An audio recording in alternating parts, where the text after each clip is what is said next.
Chapter 127. Zhang Feng's eyes almost popped out of their sockets. He couldn't help but reveal his curiosity. "Hey, old son, how many wives does Lao Li have? How many sons does he have? Does he have a daughter? How old are his sons? How old is his oldest daughter? What does she look like?"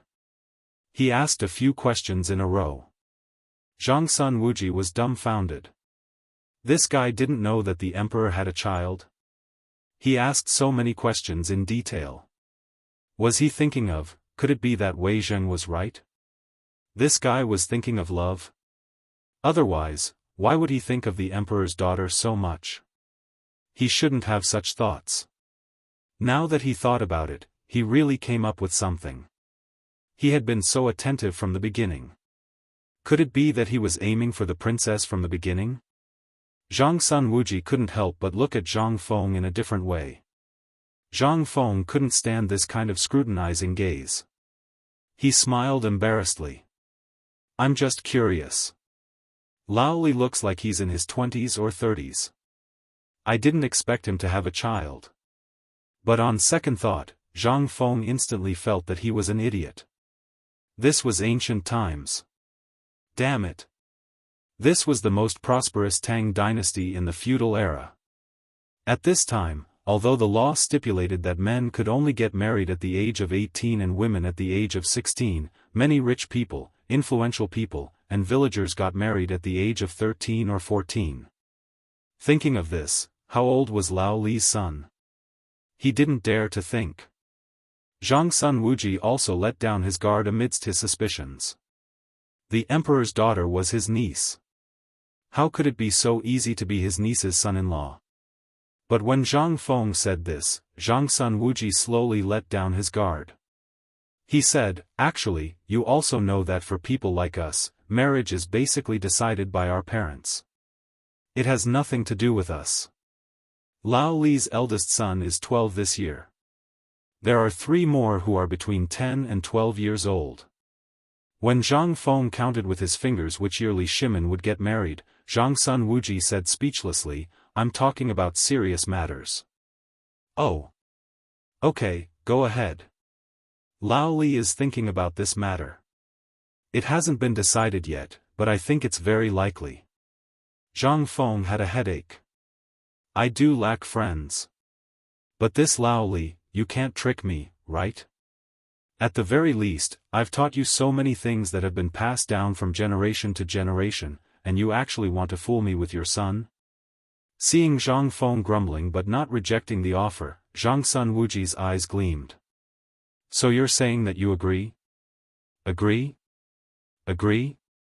Who are you trying to fool?" Zhang Feng was about to explode. Lao Tzu was lonely. "If you're so capable, you can find me 100 who women. If not, you can even invite one of the top singers in Spring Breeze. Isn't it nice to listen to music when you have nothing to do? You're giving me a bunch of naked dolls. Do you want me to be the head of the dolls?" Although he was grumbling, he knew what Lao Li meant. This matter had to wait for Lao Li to come. He had to find a random reason to fool him. Otherwise, he didn't want to be followed by a bunch of snots all day long and have to clean up after them. Thinking about it, Zhang Feng felt a chill run down his spine. When Zhang Sun Wuji saw this, he thought that Zhang Feng had agreed. He couldn't help but roll his eyes and start sobbing. This time, Zhang Feng was curious. "I say, old son, are you saying that Lao Li stirred you up or that your wife beat you up? If you're beaten up by your wife, I can't do anything about it, but I have a trick up my sleeve. I guarantee that I'll be able to tame your wife with just one move." "No, no, no." Zhang Sun Wuji wiped the sweat off his forehead. He sighed and said, "Speaking of which, I'm 43 years old this year. I have 4 sons in my family, but they're all good-for-nothings. They even have the nickname, stubborn, in Chang'an City. Don't you think that old man is bitterly disappointed? Tell me, if one day I were to kick the bucket, would I be able to hand over this huge family business to him? Stubborn? The most stubborn person in Chang and city, Zhang Sun, isn't even worried about Lao Tzu. What are you worried about? Hearing that, Zhang Sun Wuji wanted to grab Zhang Feng by the collar, point at his nose and roar. I'm the most stubborn father. Alas! Thinking of that, Zhang Sun Wuji sighed again. Logically speaking, my eldest son is already 17 or 18 years old, but he's always fooling around. As his father, I'm always busy with business matters. His mother passed away early, ouch. Old son, I beg you to stop talking. When you cry like this, my heart feels terrible. Zhang Feng was completely annoyed. He hurriedly stopped old son and asked him to stop talking. Don't worry about this. I need to think about it. Don't provoke me. I don't want to pass on my skills to others for 100 years. We'll talk about it when I become an official. The speaker was trying to fool Zhang Sun Wuji, but in Zhang Sun Wuji's ears, it was a completely different story. What was this guy talking about? He still wanted to go to the bureaucracy. That's easy. The Ministry of Personnel is a good place to go. As long as you want to go, I'll sign it for you today, so that they won't snatch you away. Thinking of that, Zhang Sun Wuji immediately stopped crying and looked at Zhang Feng with a smile that resembled a chrysanthemum flower. Brother Zhang Feng, think about the Ministry of Personnel. Chapter 128. The Ministry of Personnel.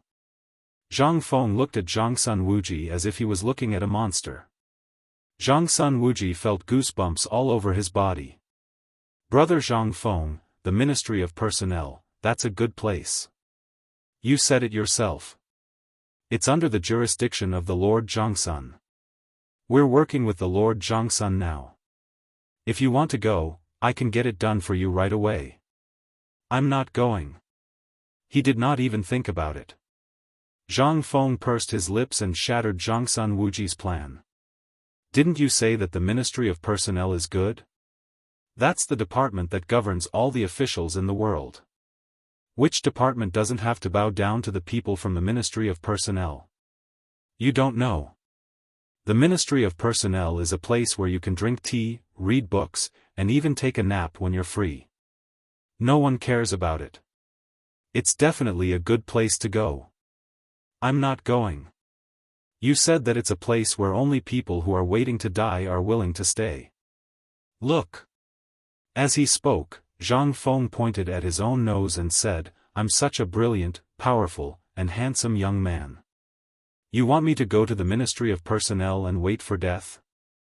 Are you kidding me? Old son. I think you're very smart when it comes to business, but when it comes to official matters, the more I look at you, the more I feel that there's something wrong with you. Zhang Feng pointed at his head as he spoke. Zhang Sun Wuji spat out a mouthful of blood when he heard that. Damn it. Didn't you just say that the Ministry of Personnel was good? Besides, what's wrong with the Ministry of Personnel? Wouldn't everyone want to sharpen their heads to get in? Why is it that when it comes to you, it's a piece of sh*t? Is the Ministry of Personnel so disliked by you? Zhang Sun Wuji was very hurt. For the first time, he doubted the Ministry of Personnel that he was so proud of. That's enough. Don't think too much about it. I'll go when it's time. Zhang Feng comforted the injured Zhang Sun Wuji. Actually, the Ministry of Personnel Affairs was not as bad as he made it out to be. It was just a bunch of old men. Besides, that was a place that offended people. If you wanted to demote them, why don't you try? For someone like him who had no status, background, or even identity, he would be gnawed to the bone in less than 3 days. However, there was nothing to say now. Let's talk about it later. Sigh. It's all because of this damned system. When are you going to activate it? Half a year, how long has it been? 7 months. The more he thought about it, the angrier Zhang Feng got. He decided not to think about it anymore. He asked, oh right, you said that Lao Li went to Zhang Xuan's residence? Does that mean His Majesty has allowed it? Yes. Once they got back to business, Zhang Sun Wuji's face immediately turned serious. It's like this. Lord Zhangsun and His Majesty have already discussed this matter last night. Now, Lao Li and Old Wei are discussing the detailed deployment of the matter at Lord Zhangsun's residence. The palace's painter worked overnight to draw a few samples of banknotes. Lao Li was worried and asked me to come over to you to take a look. As he spoke, Zhangsun Wuji took out a piece of paper from his pocket. He carefully spread it out in front of Zhang Feng. Zhang Feng was very pleased with this. He was still wondering if Lao Li and the others could handle Lord Zhangsun with their intelligence. But now, it seemed that he was overthinking. The current emperor was also someone who lacked money. Why would he not earn money when there was money? Was he stupid? Zhang Feng took the paper, but the next moment, he was stunned. F***CK. What the F***CK? This, who the F***CK drew this? Zhang Feng exploded. What was drawn on this paper? It looked like a product of the Heaven and Earth Bank, but upon closer inspection, it wasn't banknotes. Who drew this? Zhang Feng's expression was serious. He suspected that the person who drew this was a time traveler. This. I heard that it was drawn by Fang Xianling. Fang Xianling? Is Fang Xianling a time traveler? Zhang Feng was dumbfounded. But after thinking about it, it didn't make sense. If he was really a transmigrator, then the progress of the Great Tang and the things that he had implemented were all things that could be found anywhere in the modern era. If he was really a transmigrator, he would have done it long ago. Why would he wait for him? Besides, if Fang Xianling was a time traveler, he would have come to find him long ago. He wouldn't have dug such a big hole for him now. He thought about it. In the end, Zhang Feng gritted his teeth and sighed. He rejected the guess in his heart. The wisdom of the ancients. It was really powerful. It was terrifying. Zhang Sun Wuji was also given a huge fright. He had never seen Zhang Feng react so strongly. Could it be that this thing didn't work? If it didn't work, there was no need for such a reaction, right?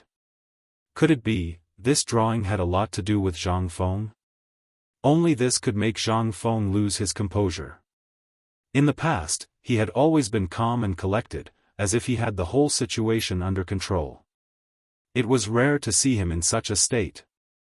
However, after thinking about it again and again, this was something that Fang Xianling had found out from his treasures of calligraphy. For a moment, Zhang Sun Wuji didn't know what to do. After a long time, he saw Zhang Feng staring at the drawing in a daze. He couldn't help but ask carefully, "Brother Zhang Feng, is this thing okay? Also, could it be that this map is very important to you?" Chapter 129. What does it have to do with me? Of course it has to be. This was the money that he had worked hard for in his previous life. How could he not recognize it? However, after confirming that this thing was drawn by Fang Xianling after he saw his own words, Zhang Feng suddenly felt that Fang Xianling was a celestial being. When he had time, if he entered the imperial court as an official, he would have to pay him a visit. "Brother Zhang Feng? Brother Zhang Feng?" Seeing that Zhang Feng was surprised and even laughed from time to time, Zhang Sun Wuji was a little worried and waved his hand twice. "I'm fine, I just feel that this drawing is really good."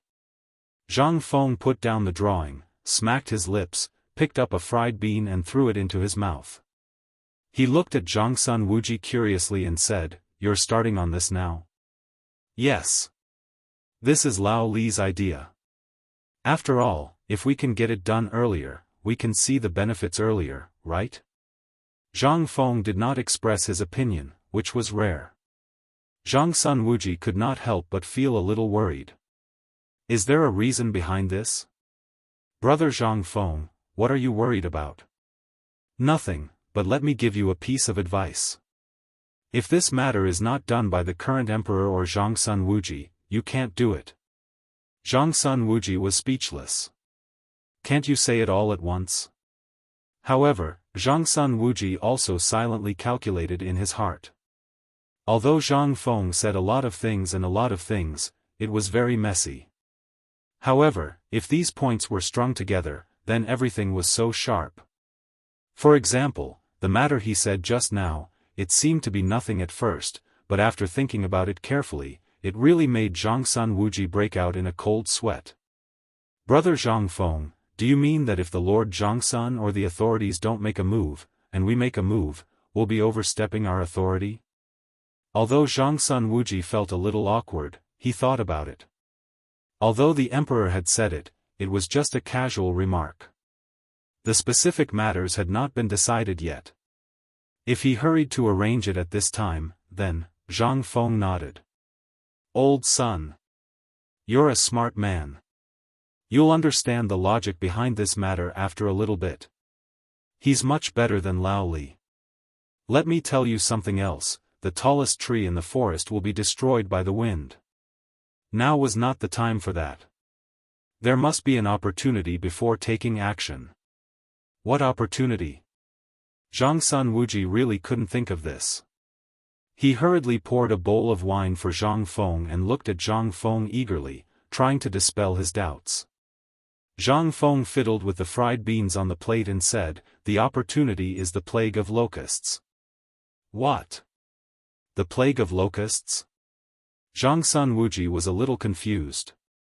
Isn't the plague of locusts under control? According to your method, the locusts in Longyu will basically be extinct. Even if there are a few locusts now, they won't be able to do anything. You're wrong. Zhang Feng pointed at his head and asked, "Think carefully. What did I say before? I've been talking about the plague of locusts next year." Zhongsun Wuji was dumbfounded. His face was full of confusion. Could he really predict what would happen next year? How could Zhang Feng predict what would happen next year? He only knew from his memory that the plague of locusts in Longyu was rampant in the 3rd year of Zhengguan. The people of the Tang dynasty had no way to make a living, and many of the surrounding countries were affected. He only knew this from this little bit of Tang history. Moreover, in the future, anyone who knew a little about Baidu would know about this matter. He was the most talented student in history. How could he not know about this period of history? Combined with the current drought in Longyu and the speed of drought prevention in the surrounding countries, he guessed that the drought next year would probably be unstoppable. Let me tell you carefully one more time. Zhang Feng looked at Zhongsun Wuji, who was eager to learn from him. The drought this year is basically over. But, look, it's already June. How much rain does Longyu and Chang'an City have? No. Oh. Hiss. Zhongsun Wuji seemed to want to say something, but in the end, it turned into a long gasp of cold air. Don't mention it. This year, from March until now, the rain in Chang'an has been pitifully low. If you didn't mention it, I would have forgotten about it. Let's not talk about Chang'an. Basically, the rain in the Tang dynasty this year is almost half of what it was last year. Even after such a long time, there is not even a shadow of rain in Longyu. Zhongsun Wuji did not dare to say anything more. At this time, his face was already pale. Brother Zhang Feng, do you mean that the drought in Longyu is not over yet? It will continue until this time next year? If that's what you're saying, then isn't everything we're doing now a little too? God! Will the locusts really be rampant next year? When we heard you mention the plague of locusts, we always thought that it would happen this year. We've always been trying to prevent it. But now, if that's really the case, then, wouldn't all our previous preparations be in vain? Zhongsun Wuji was really anxious. If that was the case, why did they not want food before? Why did they have to talk so much with Tubo? Now, there was such a big problem. Now, if... What would they do in the future? Zhang Feng, on the other hand, was much calmer. He patted Zhongsun Wuji on the shoulder and said, "Brother, calm down. Let me tell you. Since you came to me about this, I will do it. Do you think I will cheat you? Then, what should we do about this?" Zhongsun Wuji spread his hands. Zhang Feng raised his wine bowl and said indifferently, "This is not urgent for now. Let me tell you next time." Chapter 130. How could he not be anxious about this? It would be strange if he wasn't. If people knew about this, the consequences would be unimaginable. No wonder he said that before the emperor took action, they couldn't do anything. If he was really a businessman, he wouldn't have dared to take action. Who would dare to take action at this time? Their whole family would be annihilated. Although Zhongsun Wuji wasn't a businessman, he couldn't stand up to the civil and military officials in the court. "Brother, don't keep me in suspense. I know you're awesome and you have a way, but we can't." Zhongsun Wuji was so anxious that he almost jumped on the wall. As for Zhang Feng, he was still leisurely drinking and eating the stir-fried beans. Those beans were crunching non-stop in his mouth, and Zhongsun Wuji was also extremely anxious. He wanted Zhang Feng to choke to death on the beans. "Brother, tell me, do your previous arrangements have a lot to do with this locust plague?" "Yes. Think about it. If we don't do anything about this year's locust plague, what will you do when the locusts come out and I say that they will cause a devastating disaster? If we don't do anything about it this year, even if the Daoist Immortal descends next year, he will turn around and run away. Do you believe me?" Zhang Feng was speechless. Even the emperor wasn't anxious. Why would a little commoner like you be anxious? Zhongsun Wuji seemed to understand something. But he was still a little confused. And he was even more shocked by Zhang Feng's control of the whole situation. Was this the control of the whole situation? "This, let me explain it to you." Zhongsun Wuji was a little confused. He counted with his fingers and said, "This matter, during the drought, were you planning all this? Then, Tubo, according to your method, the emperor is only taking money now. Does that mean the emperor's intention is the same?" "Yes." Zhang Feng gave him a thumbs up. "You're finally enlightened. Who is the emperor?" "That's an emperor for all eternity. As I've said before, if this matter succeeds, the Tang dynasty will have an endless supply of cheap, free labor to store grain for the Tang dynasty bit by bit. What if it fails?"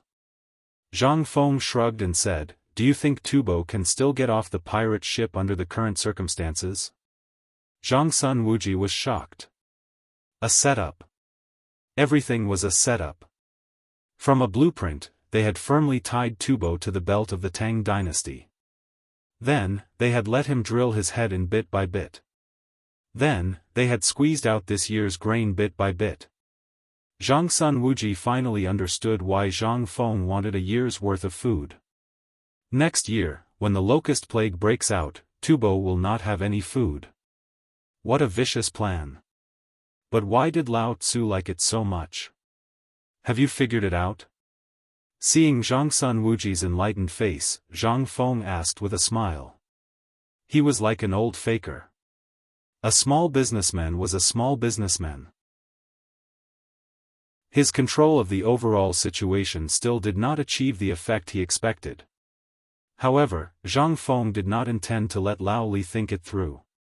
He was just too bored, so he said it casually. As for how much benefits they could reap from it and how much property they could save, it was none of Zhang Feng's business. As a friend, he had said enough. "Old son, you have to keep this matter a secret. If this matter gets out, even if Zhongsun Wuji and the emperor don't kill you, the people and those idle officials in the court will kill you." "I know. I know." Zhongsun Wuji was sweating profusely. He naturally knew the stakes of this matter. He had not lived long enough, also, this matter still has a year's time. I reckon that His Majesty is probably already preparing to stock up on grain. Store up as many resources as you can. Don't use all of your belongings to stock up on grain. Be careful that you don't have the life to spend it. I'm also taking into account your temper. Otherwise, I wouldn't be bothered to talk about something like this. As he spoke, Zhang Feng's finger tapped slowly on the table as if he was lecturing a student. Although this was just a simple action, in Zhang Sun Wuji's eyes, this was King teaching a student. He only lacked a hand to pat him on the head. Brother Zhang Feng, I can't repay your kindness. But, I've taken the matter of the beautiful women to heart. Unfortunately, they are all mediocre beauties now. I guess little brother won't be interested in them. So, big brother and I are all thinking of ways to help you find those top-notch beauties within our capabilities. What was going on? Old son, when did I ask for beauties? Zhang Sun Wuji revealed a knowing expression. He took out a large amount of silver and placed it on the table. Then, he clasped his fist and said, I still have urgent matters to attend to. That's all for today. Next time, I'll definitely prepare a big gift for you. I'll let my son deliver it personally. What did he mean? Hey! Old son! What do you mean by beauties? I didn't say I wanted beauties. Also, I don't accept disciples. Don't bring your son here. If you want, bring your daughter here and serve me tea. Without waiting for Zhang Feng to finish, Zhang Sun Wuji stumbled and fled in a hurry. After Zhang Sun Wuji left, Zhang Feng looked at the swaying hemp rope on the willow tree at the door. He suddenly remembered why Zhang Sun Wuji's chest was bulging. So, this bastard stole my wine jug? This was the iron pot that he had spent 3 rounds of money to get someone to water it. 3 rounds of money. However, looking at the few gold leaves among the silver pieces on the table, Zhang Feng stopped himself from chasing after Zhang Sun Wuji. Next time, I'll hide the good stuff well. Chapter 131. Reporting. Your Majesty, Duke Zhao requests an audience. Summon him. In the Imperial Study. Li Shimin was discussing with Wei Zheng and the others how to deal with Tubo and the unrest at the Turkic border. At this moment, Zhang Sun Wuji hurried into the Imperial Study. Your Majesty. Greetings, Your Majesty. Please rise, Duke Zhao. Li Shimin personally helped Zhang Sun Wuji up and asked, how did it go? It's done. Zhang Feng thinks that the banknotes are feasible. I also noticed that Zhang Feng's emotions fluctuated greatly when he saw the banknotes. I suspect that he knows what the banknotes are. Oh? Li Shimin was shocked. He had always thought that Zhang Feng's emotions would never fluctuate in the slightest. However, how could such a small banknote cause such a huge fluctuation in his emotions? Your Majesty, we have to put this matter aside for a while. Oh? Why? Lord Zhangsun, isn't this something we've discussed long ago? Why do we have to put it aside now? If we had done this earlier, it would have brought about unexpected benefits. Wei Zheng, Fang Xianling, and Li Shimin were all shocked. Obviously, this was not Zhang Xuan's idea, but Zhang Feng's. Do you remember the plague of locusts that Zhang Feng mentioned? Of course. Didn't we hear from Long Yu that the plague of locusts is almost over? Li Shimin was also shocked. How did this matter relate to the plague of locusts? No. Your Majesty, please let me finish. Zhang Sun Wuji interrupted the discussion with a grave expression. The plague of locusts has been stopped. However, the plague of locusts that Zhang Feng mentioned is the plague of locusts next year. What? Next year? Do you mean that next year? Li Shimin clapped his hands and said, oh no. I remember now. Zhang Feng has been talking about the plague of locusts next year. This time, everyone was dumbstruck. That's right. What Zhang Feng meant was that if the plague of locusts is not stopped this year, even the gods would not be able to save us next year. This year, only a small part of the locusts have been eliminated. Moreover, from Zhang Feng's words, I noticed that since the beginning of the year, even the area around Chang'an city has been less than last year. Think about it, how many times has it rained Chang'an city this year? How many times has it rained? This time, Li Shimin and the others' faces turned completely pale. But when he thought about it carefully, he couldn't figure it out. In the end, Zhang Sun Wuji slowly sorted out everything that Zhang Feng had analyzed from the very beginning. From the reason why they wanted money and not food, to the appearance of salt, and then to the cooperative, all of these seemed to form a strong connection. Stimulate the economy. Stimulate the people's production. Could it be, was there really a plague of locusts? Li Shimin was a little confused. Your Majesty, this old subject remembers that Brother Zhang Feng said that there would be a plague of locusts next year. Now, the Turkic Khaganate snowstorm has passed, but the frozen water has left the Turkic plains barren. This is exactly what Zhang Feng said. Wei Zheng summed up the situation and said. With this analysis, Li Shimin and the others finally understood why the Turkic border was so lively at this time. It turned out that, were they going to make a big move? If that was the case, whether it was the salt or the cooperative, they had to wait for a while. Then, did Zhang Feng say what we should do about this? Li Shimin asked with a serious face. This, Zhang Sun Wuji Yunchuan's face turned pale. After this old subject heard the news, I hurried back to inform him. He didn't ask more. He only said that if we want to get the banknotes and the cooperative, we need an opportunity. Is he talking about the locust plague? Yes. Li Shimin Yunxian was silent. With his hands behind his back, he walked around the imperial study for a long time. Then he said, what else did he say? Nothing. Zhang Sun Wuji Yunxian thought for a while and said, he said not to use all of our belongings to hoard food. Li Shimin Yunchuan's eyes lit up. That's right. Everything was for the sake of food.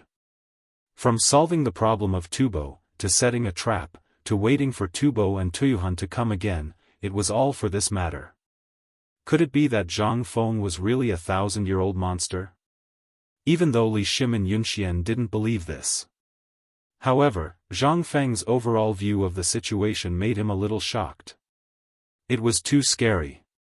He also understood that although there was still a year before the next locust plague, the matter of hoarding food, as Zhang Feng said, couldn't be too publicized. My dear subjects, if we want to hoard food, what do you think we should do now? Everyone was silent. Fang Xianling, who had been silent all this time, and Du Ruhui Yunxian whispered to each other. Then he said, Your Majesty, this old subject thinks that we should follow Brother Zhang Feng's words. We think that this way. Immediately. Fang Xianling and Du Ruhui Yunxian discussed the matter in detail with Li Shimin Yunxian for 2 hours. Then Li Shimin Yunxian gave the order with a solemn expression. You also know the serious consequences of this matter. From today onwards, take out all of the 40 million gold and secretly purchase food. Privately hoard food and order all the prefectures to strictly control the food and hoard food for me. Yes, Your Majesty.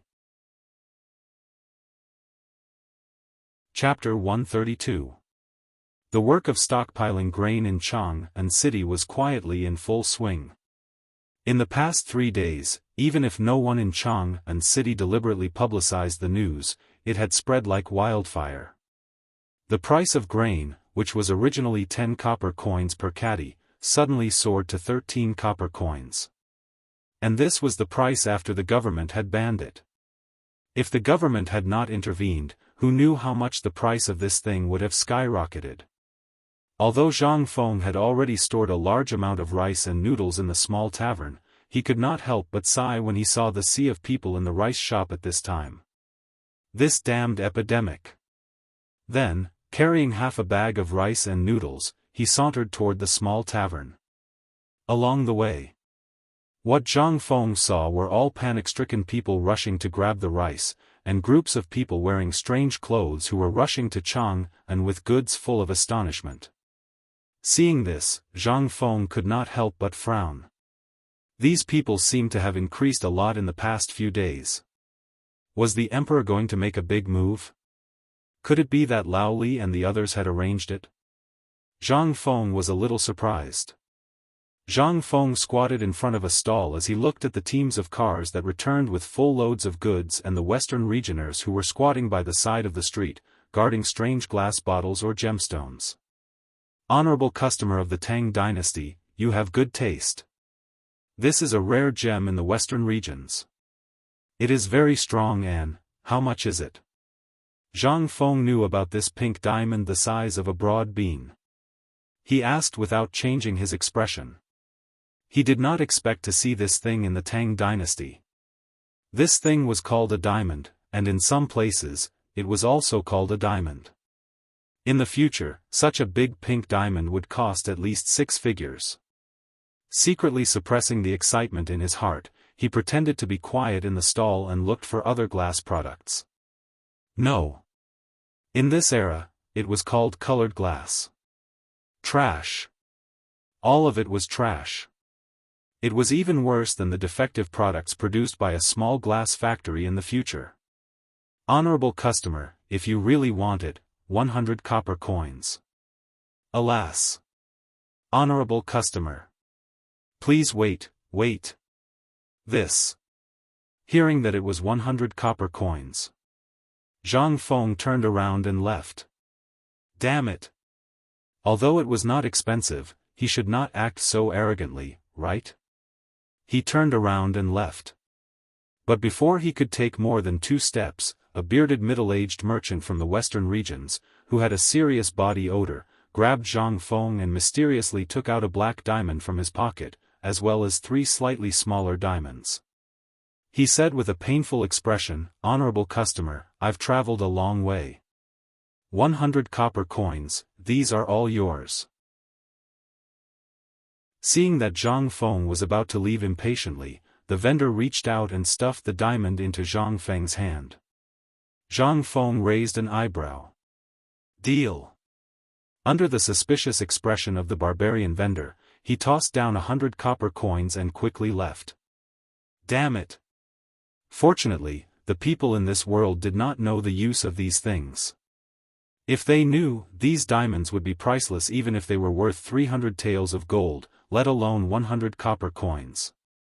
Zhang Feng stared at the pink and black diamonds in his hand. Dozens of plans to make a fortune had already been hatched in his mind. Everyone loved beauty.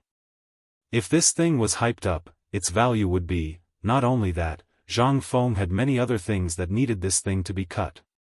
For example, sunglasses. After Zhang Feng left, the barbarian man dug out another handful of diamonds from the soles of his shoes and placed them on the shelf again. If Zhang Feng saw this, he would definitely give this unscrupulous merchant a good scolding. At this time, Zhang Feng happily took a few diamonds and went to the blacksmith shop again.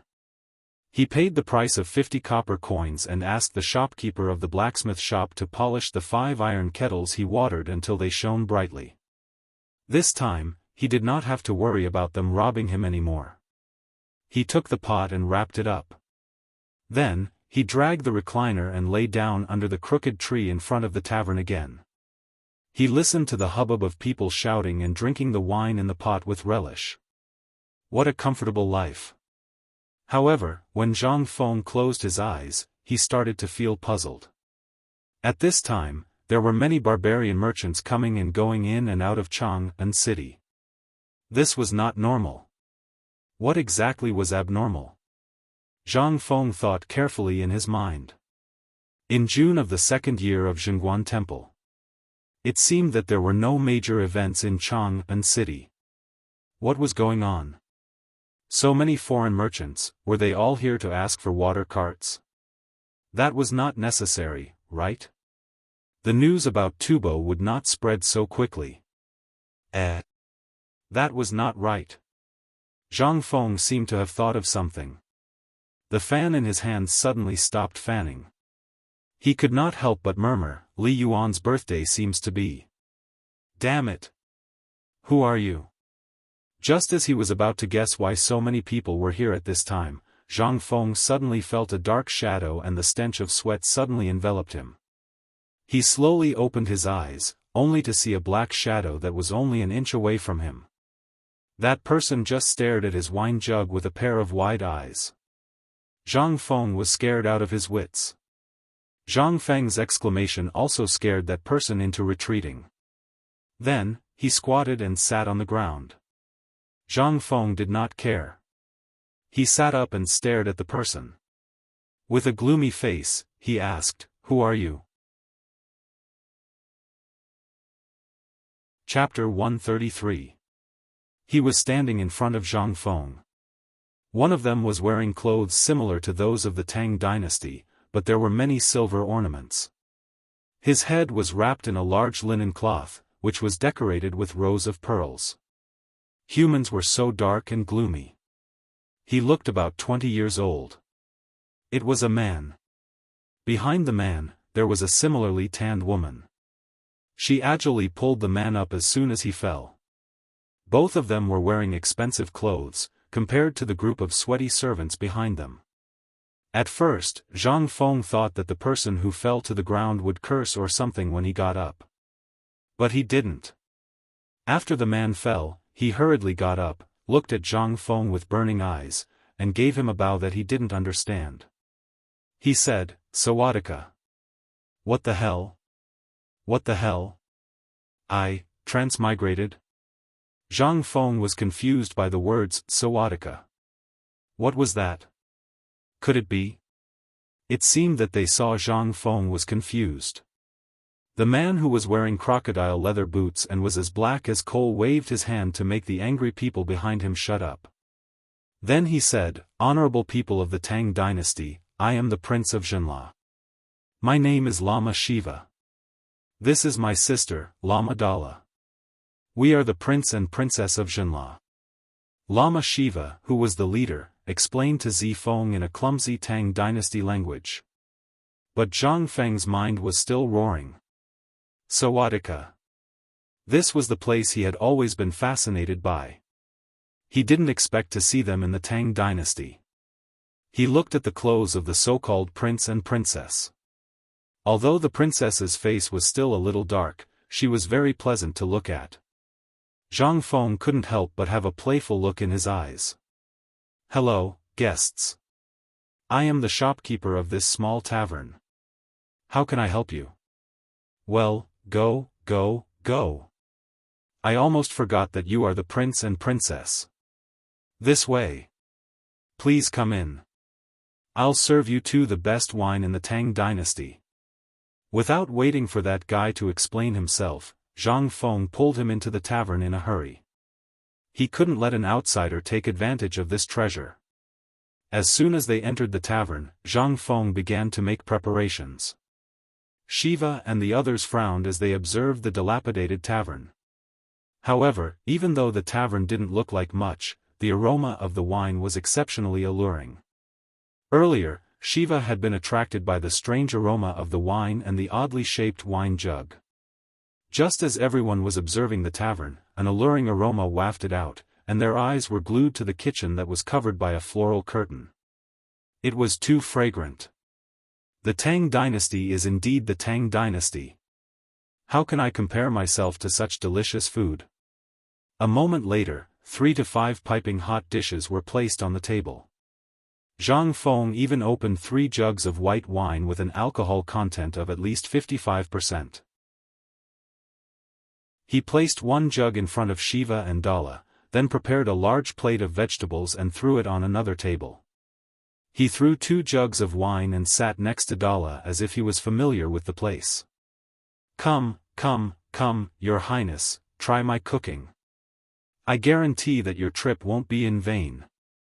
Although Shiva was 20 years old, it was his first time in the Tang dynasty to celebrate the birthday of the former emperor of the Tang dynasty, Li Yuan. However, at this time, when he was shopping, he saw a strange chair, a strange wine jug, and a strange man. He was instantly attracted by the man's comfortable posture as he drank. However, he didn't expect that the wine would make him salivate even though he had drunk the wine of the Tang dynasty. That was why he saw the scene just now. However, looking at the exquisite dishes on the table, he didn't dare to eat them. However, his guards weren't so particular. A group of people surrounded the table. Each of them grabbed a handful of food and started to eat. The fragrance instantly attracted the remaining 12 people, and they wolfed down the food. On the contrary, the wine served as a foil.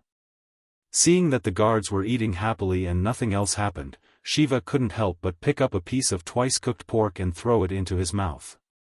A moment later, that mellow fragrance caused his eyes to twitch violently. Why did ordinary pork taste so good after being cooked by him? It was too fragrant. Dala couldn't help it. She didn't pout like a noble. Instead, she ate happily. Shopkeeper, why is your dish better than the others? Why is it better than the chefs of Honglu Temple and Jingtai restaurant in the city? Manager, what dish is this? The two of them ate happily.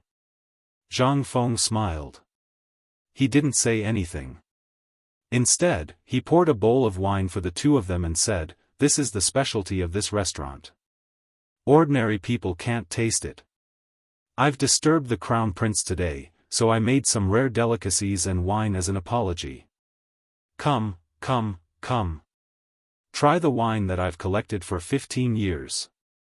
As he spoke, Zhang Feng raised the bowl of wine high and drank it in front of the two of them. The rich aroma of the wine made Shiva salivate even though he didn't drink it. However, he didn't dare to drink it since no one was drinking it. Moreover, Zhang Feng was too polite. He didn't dare to. He had more important things to do. He subconsciously pressed his chest and saw that Zhang Feng was fine after drinking a big bowl of wine. Shiva thought to himself. It should be fine after drinking a mouthful, right? He mustered his courage and imitated Zhang Feng. After Dala's persuasion, he slowly took a sip. It's fine. I'll just take a sip. Chapter 134. And here, they were drinking to their heart's content. At this time, something big also happened in the palace. In the deepest part of the palace. This place was exceptionally quiet. It was as if he had been isolated from the outside world. The inside and outside of the high palace walls presented two colors. Outside this area, a large number of Jianghu guards were stationed, as well as the residents of little eunuchs. And within the high walls, there were also a large number of Jianghu guards stationed, but these Jianghu guards were like wooden stakes, only responsible for guarding. And in the palace, all kinds of beauties and palace maids strolling freely, compared to the outside world, had a trace of freedom. This kind of freedom, however, was only limited to this area. This place was a forbidden area in everyone's heart. It was the previous emperor, also the current emperor emeritus, Li Yuan's residence. Outside the walls of Su Rian's palace, it was withered and mottled, even the houses did not have the money to repair, but inside, it was extremely extravagant. In the depths, a large number of women dressed in gorgeous clothes were singing and dancing by the lake, and in the center of the lake, on a flower boat, a white-robed old man with white hair was lying in the bosom of a beautiful woman, his breasts exposed. This kind of extravagance seemed to be endless. It made Li Yuan numb. Even, he was somewhat immersed. But, in this kind of extreme extravagance, Li Yuan also forgot his former glory. Right at this time, an old man dressed in a Confucian robe, holding a token, quietly entered the garden in the center of the lake from the side door, all the way through all the difficulties. Then, looking at Li Yuan's flower boat, he bowed his head and kowtowed. Old official Huang Degui greets the Emperor Emeritus. A familiar yet unfamiliar voice. It made Li Yuan, who was enjoying himself on the flower boat, suddenly flash a trace of confusion in his eyes. Waving his hand, he made the music stop. At this time, although everyone was laughing, the atmosphere suddenly became cold. Li Yuan got up unsteadily, but after trying for a long time, he still could not sit up. Half leaning on a woman's body, squinting at the person who came, he asked, "Who are you?" "Behead the Jianghu guards." "Your Majesty." Hearing this, that person was greatly shocked. He hurriedly called, "Your Majesty." "Old official Huang Degue. Have you forgotten?" "Huang Degue?" Li Yuan waved his hand indifferently.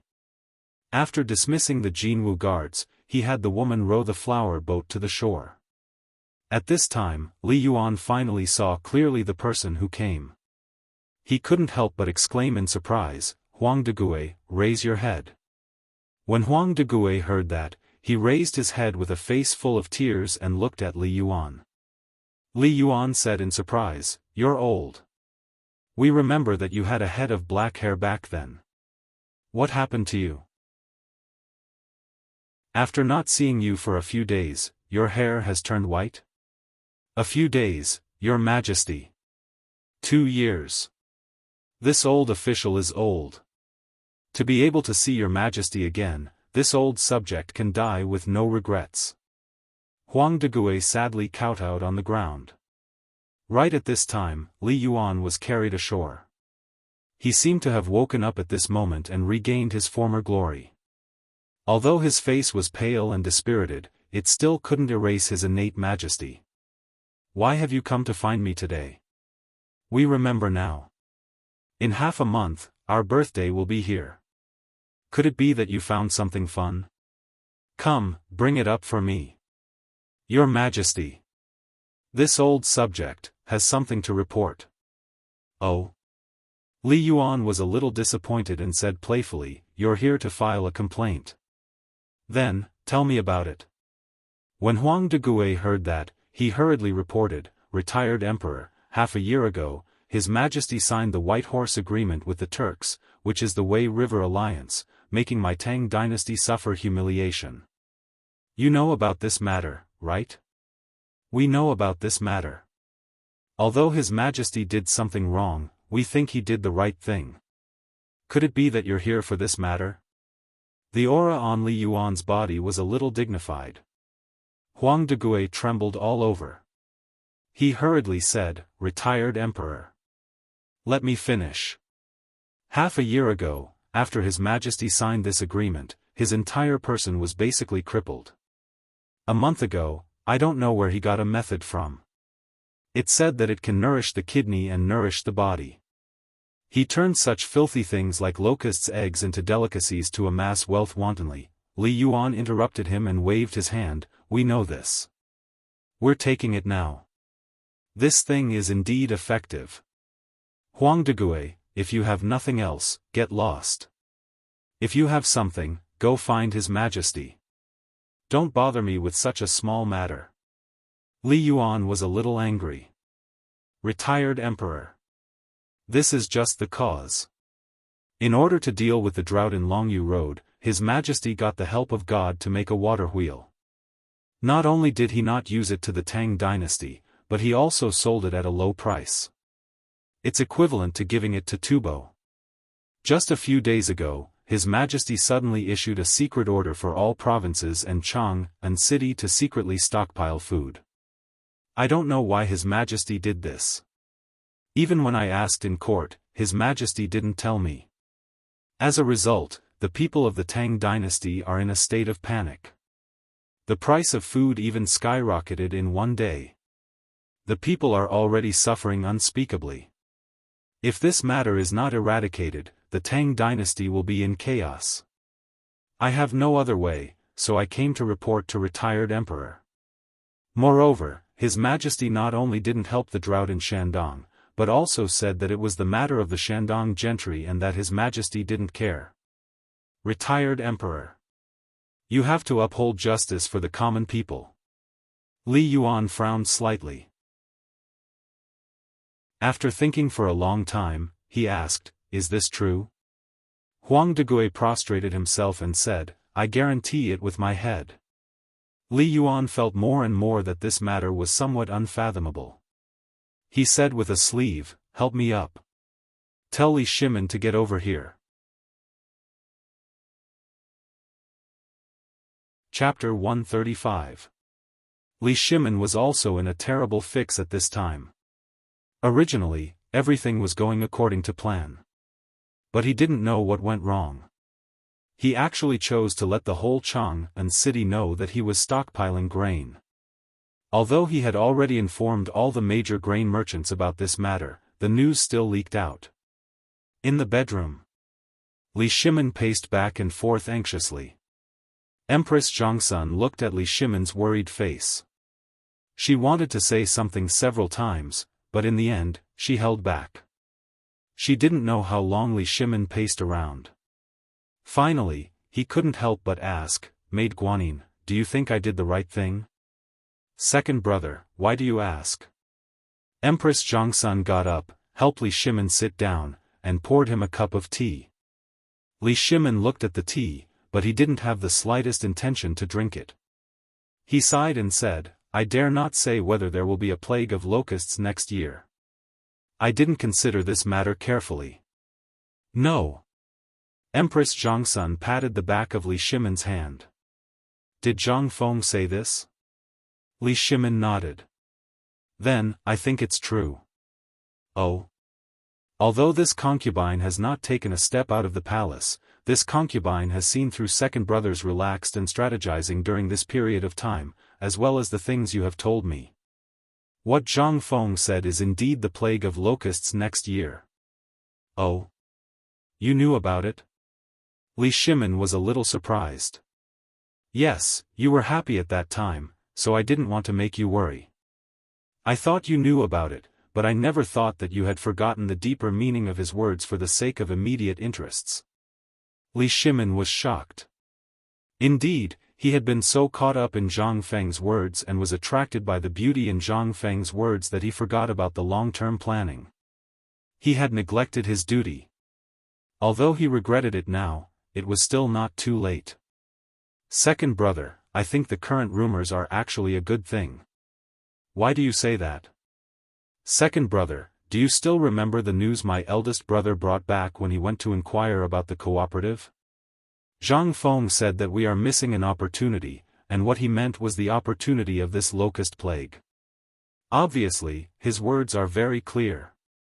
As for this year's locust plague, I've thought about it. Just as he said, if we don't treat it this year, then next year, even the golden immortals won't be able to control it. This year, so many people benefited from the locusts. Next year, even if second brother doesn't mention it, have you thought about the effects? What about the future? This is a long-term plan." Empress Zhongsun said all that needed to be said in one breath, making Li Shimin's thoughts clearer at this time. Li Shimin could not help but feel a chill in his heart. "Then, Guanyin maid, you mean to say that we won't care about what's happening in the market for now?" Empress Zhongsun shook her head. She sighed and said, "There's still half a month before father's birthday. We'd better think of a way to resolve the conflict between you two. And I have a bold plan for this matter." "What plan?" Li Yuan was a thorn in Li Shimin's heart. It had always been in his heart. He was thinking about how to resolve the conflict between them all the time. However, if the matter of stockpiling grain was spread to the retired emperor's ears, how could it be resolved? On the contrary, it would make the matter even more intense, right? Empress Zhongsun smiled and said, "Second brother, you're really smart all your life, but stupid this time. Don't you think about why this matter is like this?" Li Shimin thought about it carefully. But he still did not think of the reason. He smiled speechlessly. "Stop joking, Guanyin maid. Tell me, what's your plan?" Empress Zhongsun smiled. "Someone must be behind this matter. Second brother, think about it, who is most likely to be behind it?" "You mean, in Shandong?" Li Shimin was actually shocked. "Yes. Other than second brother, not many people know about this matter." "Then, what do you think father will do if we reveal this matter in front of all the officials and father at the birthday banquet and catch the culprit? Even if it's the Wei River Alliance or the locust eggs last time, retired emperor didn't say anything. Although he doesn't care about it, his heart is still with the people of the Tang dynasty. Li Shimin frowned and pondered for a moment, and a murderous intent flashed in his eyes. Then it turned into a touch of gentleness. He gently put his arms around Empress Jiangxuan's waist and said intimately, "It's good that I have Guanyin made. Your Majesty." At this moment, little Gizi's voice sounded hurriedly outside the door. Empress Jiangxun blushed and stepped away from Li Shimin's arms. Li Shimin figured it out, and his whole spirit was refreshed. He waved his hand and said, "Come in." As soon as little Gizi entered the door, he hurriedly reported, "Your Majesty, retired Emperor wants to see you." Retired Emperor? Li Shimin frowned. But in an instant, he understood a lot. At this time, retired Emperor hurriedly looked for him, which meant that there must be something important. What was it that alarmed retired Emperor? The smile that had just appeared on Li Shimin's face turned cold in an instant. He waved his hand and said, "Set up the carriage." Chapter 136. Deep in the palace. Li Shimin hasn't come for some days. Ever since he entered Li Shimin's palace, his mood couldn't help but be suppressed again. As someone who's good at playing with people's hearts, he had already thought through the cause and effect of the matter from Xiao Gizi's report just now. Ever since that incident, the retired emperor rarely had the thought of seeing him. And because of his guilt, even if he was living in poverty, he would do his best to please the retired emperor. After all, he's his father. On this point, Li Shimin believes that as a son, he has already done it to the point of no reproach. So much so that as long as the retired emperor wanted a plaything, even if dozens of horses ran to death, he would order people to find it at the first moment. Originally, Li Shimin wanted to ask Zhang Feng at this birthday to resolve the conflict between them. But he didn't expect that on the eve of the birthday, there would be an accident. He doesn't think that Li Yuan summoned him to discuss the birthday at this time. This is definitely those dishonest people in the court who went to snitch on him. Li Shimin's eyes emitted a blazing light. It made Empress Jiangxun, who was also sitting in the carriage, couldn't help but have her palms sweating. Second brother. Father's matter. I hope you can be more appropriate. After all, he's your father. If there's the slightest mistake, people will talk about it. Who? Li Shimin took a deep breath and swallowed the anger in his chest. He patted the back of Empress Jiangxuan's hand. It's okay. Zhen knows. Taiji Palace wasn't far from the back hall. A moment later, Li Shimin's carriage stopped at the back hall between the heavily guarded palace and the Ministry of Internal Servants. Getting off the carriage, a little eunuch personally called the door to report. His Majesty has arrived. In the pavilion in the middle of the lake. Li Yuan tidied up his attire. Although it was still somewhat unrestrained, it was much better than before. At this time, Huang Degui bowed and stood behind Li Yuan, but his whole body could not stop trembling. At this moment, what he feared the most was Li Shimin. He knew what was waiting for him, but what could he do now? He could only wait and let it happen. In the eyes of the royal family, he was just a dog. The only difference was whether he was obedient or not. That was what he truly felt at this moment. If it weren't for the fact that his family's interests were at stake, he wouldn't have dared to stand against Li Shimin. At this time, looking at Li Yuan's back, as well as Li Shimin who came hand in hand with the Empress, his palms were trembling, his legs and stomach were cramping. The most terrifying thing was that the Emperor acted as if he didn't see him and didn't even look at him. After seeing Li Yuan, he bowed to Empress Jiangxun and said, "This son greets Imperial Father." Humph. Li Yuan only snorted. He was still admiring the fish playing on the surface of the lake beside him.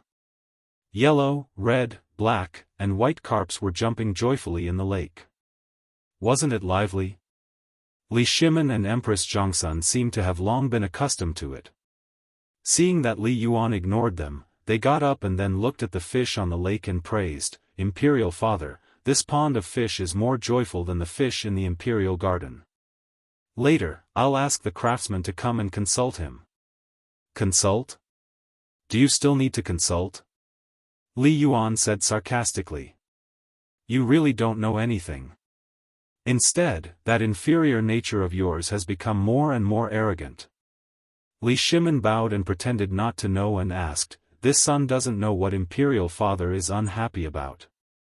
Please enlighten me. Don't know. Ha ha ha. How could you not know? Ha ha ha. The dignified emperor of all ages, the dignified Tang dynasty emperors, how could you not know? Li Yuan laughed unrestrainedly. It made the temperature of the entire back hall suddenly drop to the freezing point. Even many palace maids and eunuchs began to tremble at this time.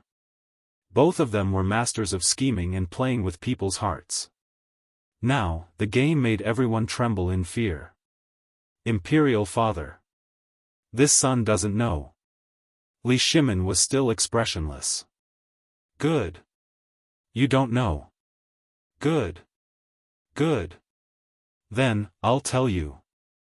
Can the people live and work in peace? Not yet. But, I believe that it won't be too far away. Ha!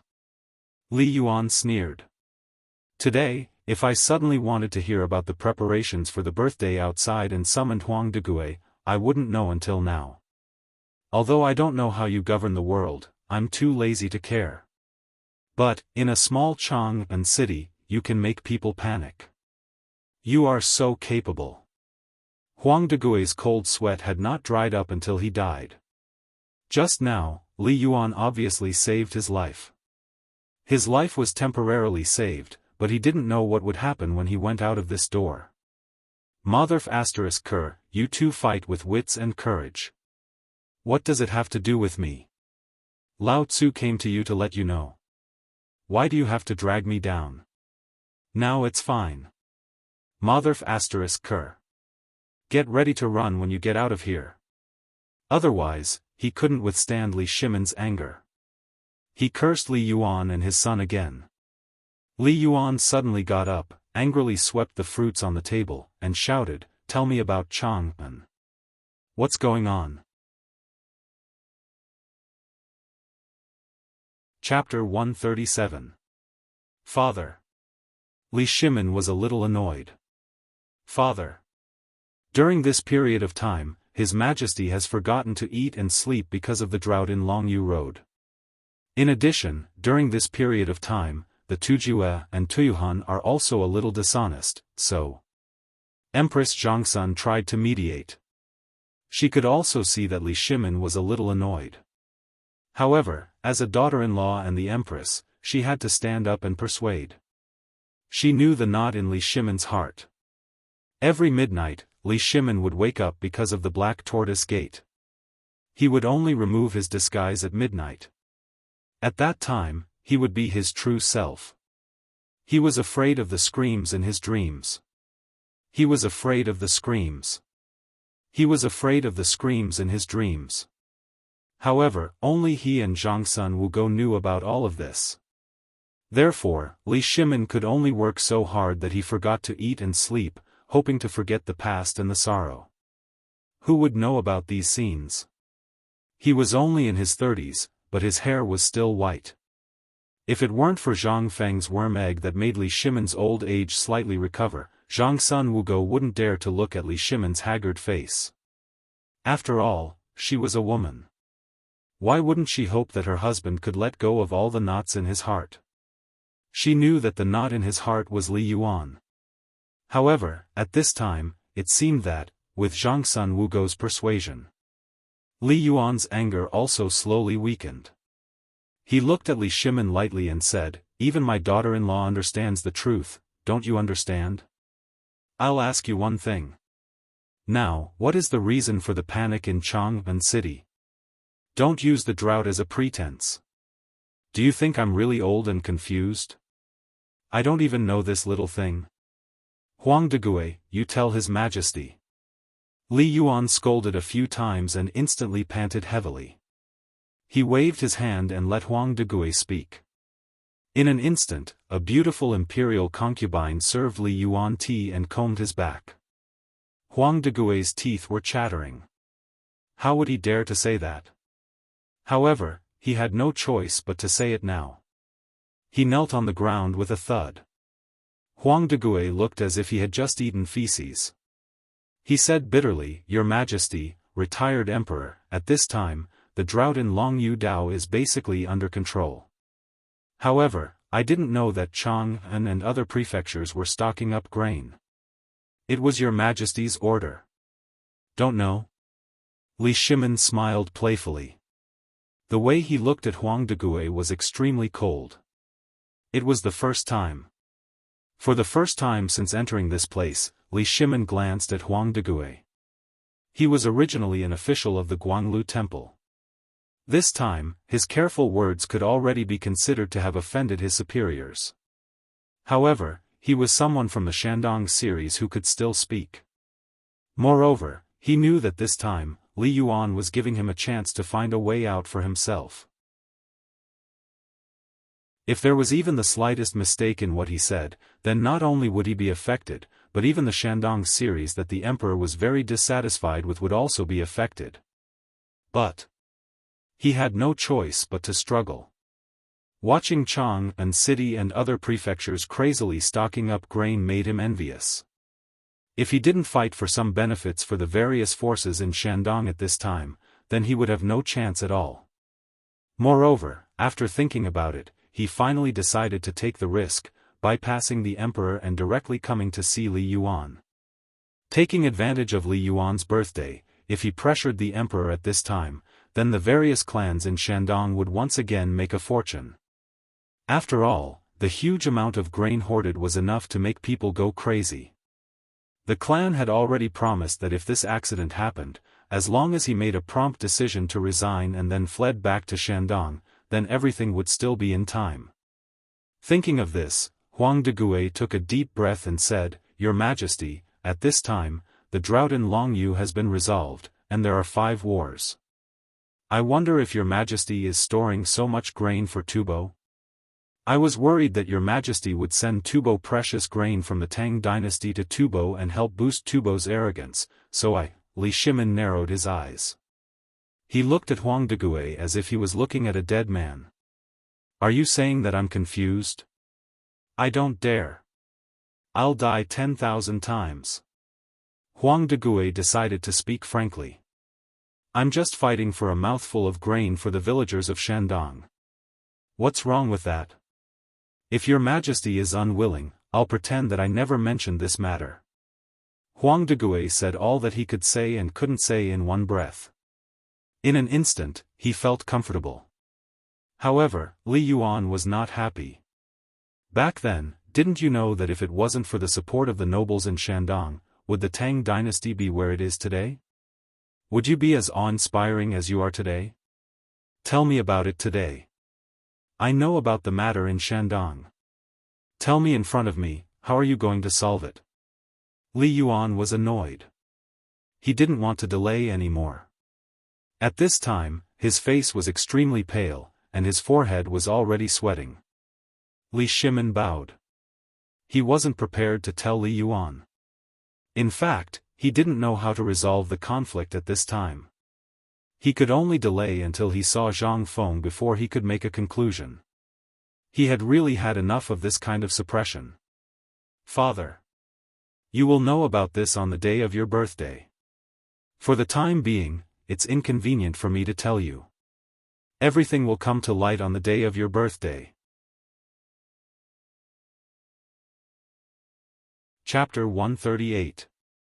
After he finished speaking, Li Shimin no longer paid attention to the furious Li Yuan, coldly glanced at Huang Degui, and then left with large strides. Even that determination was no different from the Xuanwu gate back then. Li Yuan was somewhat aghast. Under Li Shimin's gaze, Huang Degui's entire body trembled. Out of the back hall, Li Shimin looked at the scorching sun in the sky and took a deep breath. "Second brother, how do you plan to end this matter? Don't tell me you want to see Zhang Feng. Although Zhang Sun Wugo had never seen Zhang Feng, but Li Shimon's mouth, these two words had never stopped. Since half a year ago, Li Shimon would show off in front of Zhang Sun Wugo. And when Empress Zhang Sun Wugo knew that all this was done by that person, she was also surprised. So at this time, after seeing Li Shimon's troubled face, she unconsciously thought of Zhang Feng. The matter between me and father should not be delayed any longer. The birthday is an opportunity, I don't want to waste it, and father's body seems to be unable to withstand the torment. I also want father to secretly think of family. Alas! Li Shimon sighed deeply. Governing the world. He could play with the world and applaud, but there was only this freak Zhang Feng. He could not figure him out, but his intuition told Li Shimon that Zhang Feng was the foundation of his immortal dynasty. Although he did not want to admit it. But, from every time Zhang Feng's words, that sense of strategy made him incomparably envious. At this time, the two had already become friends. And this matter, Li Shimon's intuition told him that no one other than Zhang Feng could solve it. Your Majesty, seeing Li Shimon's burning eyes. Zhang Sun Wugo wanted to say something but hesitated. Why not summon him into the palace? Second brother doesn't lack an imperial censor by his side. Furthermore, I've noticed that even Wei Zheng seems to be praising this kid. This concubine would like to meet him. Li Shimon shook his head. How can I not want to? But he has already become my friend, brother. If I summon him into the palace before he makes a decision, for one, all the officials will not accept it, and with his novel opinions, do you think all the civil officials will tolerate him? Zhang Sun Wugo was silent. Li Shimon was right. This imperial court was a big divat, not everyone could participate in it. Once he stepped into this circle, he would be shattered by the impact. Moreover, he was just a small figure without any background. Li Shimon sighed again and got into the carriage. The time is not the time. On the other hand, the matter of Chang and city's grain hoarding did not weaken at all. In a situation where the public did not understand, Zhang Sun Wuji directly said that whoever deliberately inflated the grain price would be beheaded. Whoever spoke nonsense and incited civil unrest would be beheaded. Merchants who dared to hoard grain privately would be beheaded. Those who dared to use power for personal gain would be beheaded. After the 4 orders were issued, the whole of Chang'an fell into a state of panic. Zhang Sun Wuji and the others were even busier at this time. On the one hand, it was because of the grain issue, which was previously carried out in secret, but now it was an open matter. On the other hand, the progress of the matter was a little stagnant. This worried everyone so much that they almost pulled out all their hair. At this time, our General Cheng Yaojin and Zhang Sun Wuji's precious son were on the move. The 2 stubborn experts of Chang'an city set out. In an instant, everyone in Chang'an city was shocked. What could Cheng Chumo and Zhang Sun do? Zhang Sun Wuji was famous for being stubborn. Although Zhang Sun Wuji would give him some face, the 2 of them had formed a clique and pulled out almost half of the stubborn people in Chang'an city in an instant. And the initiator of this matter was Wei Zheng. He stood on the gate tower with a smile, looking at Wei Shuyu, who took off the armor of the Jianghu guard, and said, Son, now is the time to test you. Now, you are no longer the son of Wei Zheng. You are the spear in His Majesty's hand.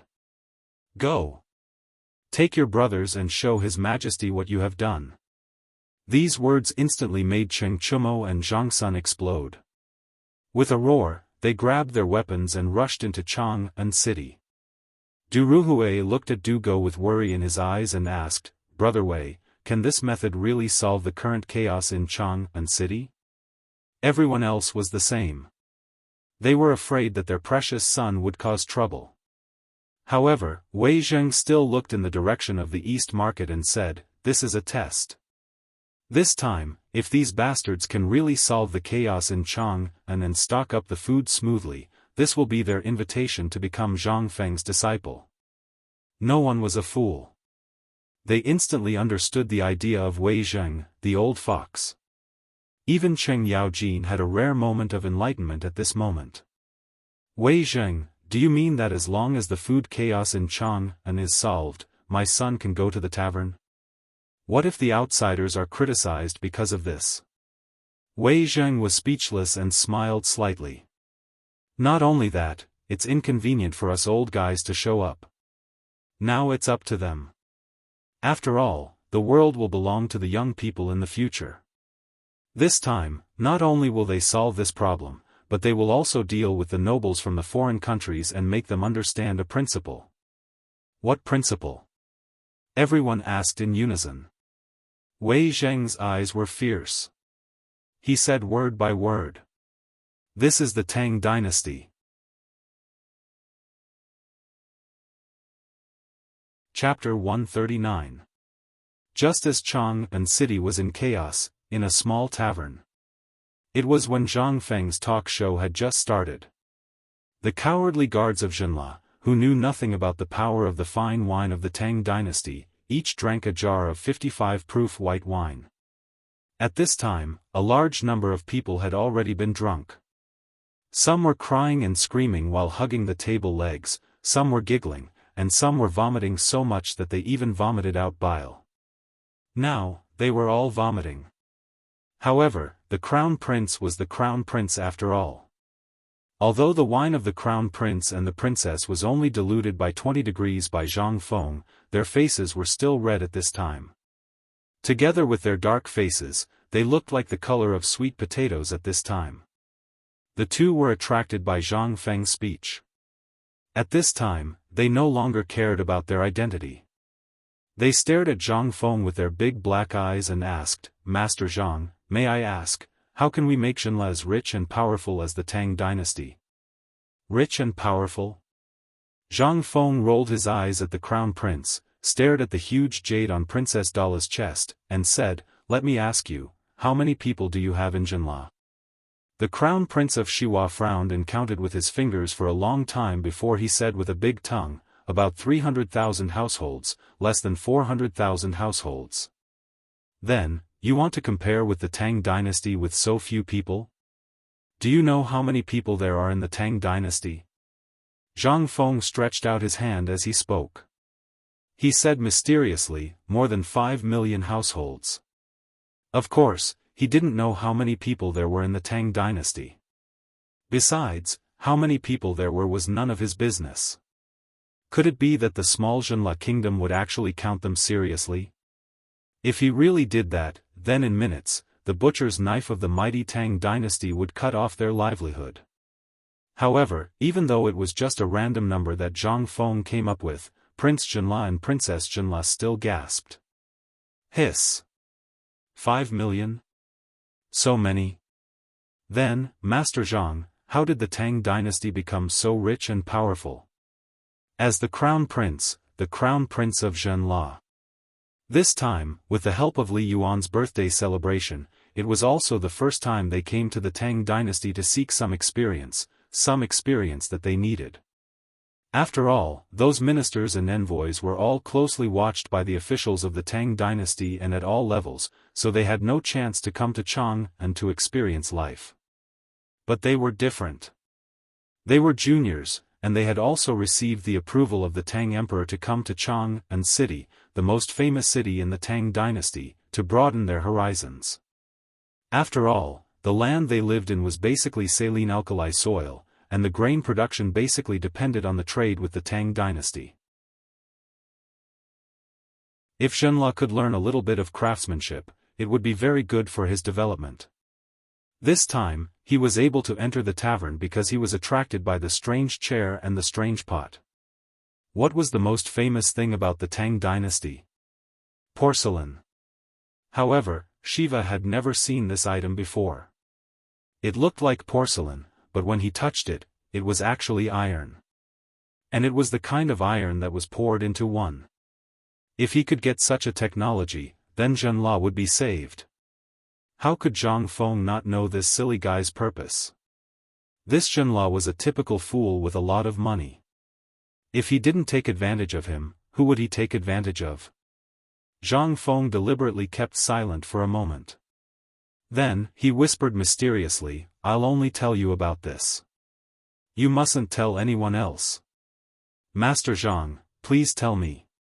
Hearing this, Shiva was so excited that he almost hugged Zhang Feng and kissed him. However, when he saw Zhang Feng hesitating and glancing at Dala from time to time, he finally saw the palm-sized jade on Dala's chest. He pulled it off Dala and handed it to Zhang Feng with both hands, saying, "Master Zhang, please don't take offense. We forgot the etiquette. It's just a little token of our respect." Zhang Feng smiled. Under Dala's round and shy eyes, he wiped the jade and stuffed it into his arms. Such a big jade with such a good water source, it must be from the old pit. Good stuff. He thought about it happily, raised his wine bowl, and said passionately, "Seeing that I hit it off with Prince Shiva today, I am really lucky. Come, come, let's drink together." A bowl of wine went down his stomach. Zhang Feng stared at the pink jade earrings on Dala's ears again and said, "Do you want to get rich?" Yes. How could Shiva not want to? He definitely wanted to get rich. Otherwise, why would he come here? Moreover, although this small tavern was old and shabby, the fine wine, the delicious food, the strange wine jug, and the casual lounge chair in the corner were all full of temptation. If he could get his hands on any of these things, it would be an endless wealth for Zhenla. Moreover, he dared to guarantee that there was no other tavern in the whole of Chang'an, or even the whole of the Tang dynasty. Seeing this, Zhang Feng shook his head mysteriously and said, "I wonder if your highness' desire to get rich is strong. What I am about to say may overturn all your previous common sense, so please think twice before you make a decision." Seeing Zhang Feng being so mysterious and serious, Shiva couldn't care less and quickly swore. "Master Zhang, please save my people." Chapter 140. Shiva was not an impulsive person. He also knew what the price of being impulsive was. But now, on one hand, it was because of the alcohol, and on the other hand, everything in this small tavern was shocking to him. Although he was the crown prince, there were at least 30 brothers who wanted him dead. If he didn't have any tricks up his sleeve, he didn't know who would get the throne in the end. Therefore, he gritted his teeth and went all out. Zhang Feng had achieved his goal. He completely used the great deception technique. "Let me ask you, what are the specialties of Zhenla?" "Jade, top-grade jade, coral, seafood, and all kinds of fruits," Shiva reported truthfully. Zhang Feng nodded. "Then, what is your business? What are your main cash crops?" This, Zhang Feng was a little angry. He was afraid that what he said would be different from the Zhenla of the future. However, he knew that Sawatika was an industry thousands of years in the future. When Shiva's words became sluggish, he knew that his opportunity had come. His goal would soon be achieved. "I won't hide it from Master Zhang. My Zhenla's location is rather barren, so I'm very ashamed. My Zhenla's cash crop basically depends on fruits and seafood. My goal in coming to the Great Tang this time was to obtain some farming experience. Our food supply is basically not enough to feed our people." Shiva said it was very miserable, but in Zhang Feng's impression, the rice produced in that place was very expensive even in the dignified Wuxia. Why was it so difficult to grow this thing in Zhenla during the Tang dynasty? Wasn't this his opportunity? Ridiculous. Ridiculous. Zhang Feng scolded with resentment. Shiva and Dala's eyes widened in an instant. Dala asked naively, "Then may I ask Master Zhang, what's ridiculous about it?" She was a little angry. Looking at Zhang Feng's chest, she was so angry that she pouted her lips high. For a woman, that jade was something that she had to wear from birth. It had to be taken by her future husband when she got married and then passed on to the next generation. However, in this small tavern, Brother Wang treated it as a gift and gave it to this pervert. How could she be happy? However, this person was quite good-looking. Thinking of this, Dara's face turned even redder. Zhang Feng couldn't see this scene, but Shiva saw it clearly, but he didn't say anything. He was just waiting for Zhang Feng to speak. Zhang Feng didn't say anything and remained silent. Shiva instinctively glanced at the pair of earrings on Dala's ears. He gritted his teeth and gestured for her to step down. Then, he respectfully placed the earrings in front of Zhang Feng. Seeing this, Zhang Feng was furious. "What are you doing? I've already said that we hit it off, but you can't use this thing to humiliate me." Siwa and Dala almost believed him when they saw Zhang Feng pressing his earlobes under his palms as he spoke. The corners of their mouths twitched uncontrollably. "Fine. What an expert. We can't offend him." Shiva patiently asked, "Master Zhang, please save the people of Zhenla. If Master Zhang is willing to help, Zhenla will definitely give you a big gift." Sigh. "This is boring." Zhang Feng waved his hand repeatedly, but his eyes were looking at the two of them from head to toe. "About this. I'll ask you a question. In the Tang dynasty, there's a saying that goes, those who rely on the mountain live on the mountain, and those who rely on the water live on the water. Do you understand? There's such a saying in the Tang dynasty?" Shiva blurted out subconsciously. However, after thinking about it, he felt that something was wrong and hurriedly cupped his fists. "Master Zhang, please enlighten us. This kid is stupid." Sigh. "Such a simple thing. Fine, let me ask you, does Zhenla have a lot of water?" "Yes. Moreover, it's mostly salty and alkaline land. That place is really not suitable for planting. Even fruits can't be grown there." Shiva sighed. "That's right." Zhang Feng slapped his thigh. "You're fundamentally wrong about this matter. Idiots. Damn it. What AF * king idiot. You can't even figure out such a simple question. Are you uncivilized barbarians? What can be grown in that alkaline land?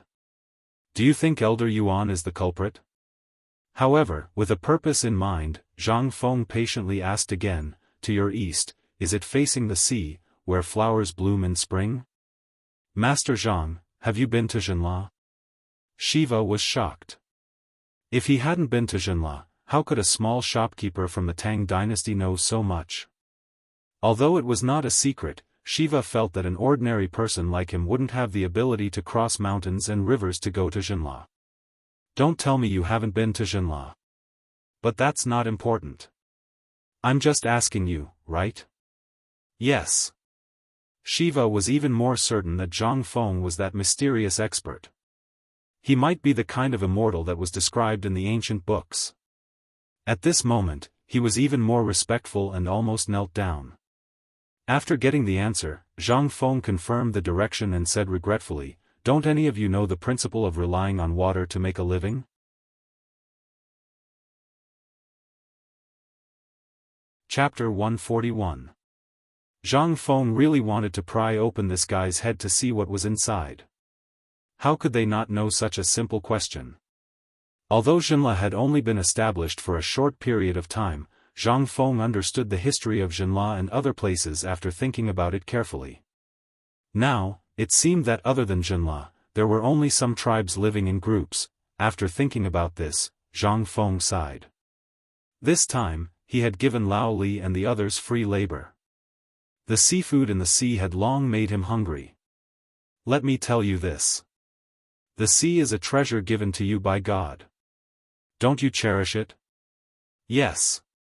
Some of our people rely on the fish in the sea for a living, but this thing can't be eaten for a long time, or it will cause problems. Moreover, if we sell it, the merchants of the Tang dynasty will not care about our fish and shrimp, so." Shiva also had his own difficulties. Of course, they knew that there were treasures in the sea. However, the merchants of the Tang dynasty were extremely crafty people, and the Tang dynasty also had a sea, so it was impossible to export this thing to the Tang dynasty. What do you usually catch? Tell me about it. Zhang Feng was interested. Shiva said in detail, just some fish, and nothing else. Oh right, there are corals, but that place is too dangerous. We don't have a powerful ship like the Tang dynasty, so. Zhang Feng slapped his forehead in distress. Fine. He finally knew why there was no seafood in the Tang dynasty. They only knew how to fish. What else was there in the sea except for fish? Damn, where were those shrimp? Australian lobsters? Tuna? F***ck. What about the nutritious sea cucumbers, sea urchins, starfish, and seahorses? You guys are treating these things like trash. Trash. Uncivilized. Zhang Feng felt sorry for those good things. Sigh. I was born in a treasure mountain, but I came back empty-handed. Zhang Feng looked up at the sky and sighed. This shocked Shiva greatly. However, no matter how he asked, he was unable to wake Zhang Feng from his thoughts. However, he gritted his teeth, took off a string of top-grade pearls from his neck, and presented it to Zhang Feng. This made Zhang Feng blind. He put away the pearl with a smile. Zhang Feng said with a straight face, "You're not allowed to spend any more." Actually. In this sea, other than fish, did you see anything else? For example, something that has long antennae, swims in the water, and jumps. Something like that? As he spoke, Zhang Feng turned around and took out a brush, ink, paper, and inkstone from the counter. He drew the general shape of a shrimp and other marine products. Both of them grew up by the sea. Although Zhang Feng could not tell them their names, the two of them exclaimed as soon as he drew. Oh my! I know this. This is a sea bug. We can't even kill them all. They've almost eaten all the fish eggs. This is a sea crab. It's green and as big as a bowl. There are too many of them. This one is soft. What's this? This one looks like a worm. This one is soft. I know this tentacle monster. Father and the others call it an 8-legged monster. I heard that fishermen often fall victim to them. Zhang Feng drew one for every one of them. Shiva and Dara could name them. And when they heard it, they realized that these things were rampant. F***ck. You treat such good things as dog shit? F***ck. What a waste. Zhang Feng said seriously, these are the real treasures of the sea. And the fish you're talking about are all dregs. Remember, you must keep what I've drawn today a secret. This is something that even the fishermen of the Tang dynasty did not know about. This is the gift of the sea. But, what's the use of these? Shiva finally asked the most important question. The key was that there were so many of these things that all of them were angry because they were the goddess of the sea. The crabs were still okay. Some people still ate them. However, there were too many bones. As for the others, they were horrified just by looking at them. Could these be Kuei treasures? Zhang Feng said again, believe me, if you give up on farming and devote yourself to the sea, I can guarantee that you will make a fortune in less than a year. These things are very valuable. Shiva was shocked. Zhang Feng nodded solemnly. Businessmen are particular about seizing opportunities and creating hype. If you believe me, I can guarantee that there will be caravans buying these things in less than 3 months. And most importantly, you have to sell these things yourselves. If you can't, who knows what you really have? You're hiding it yourselves, and you want the merchants of the Tang dynasty to pay for it? Are you stupid? Zhang Feng was speechless. In this era, although there were such seafood along the coast of the Tang dynasty, there were not as many as Sawatika. That place was a paradise for seafood. And at this moment, he thought of a plan. Only Lao Li and the rest were left for this plan. If this plan worked, not only would he be able to get away with the grain storage crisis in Chang'an, but he would also be able to save Lao Li's life. Zhang Feng couldn't help but look outside the door and murmur in his heart, "Old Li, you have to change your big mouth. As a brother, I can only help you up to this point. As for the grain storage issue in Chang'an, it depends on His Majesty's mood."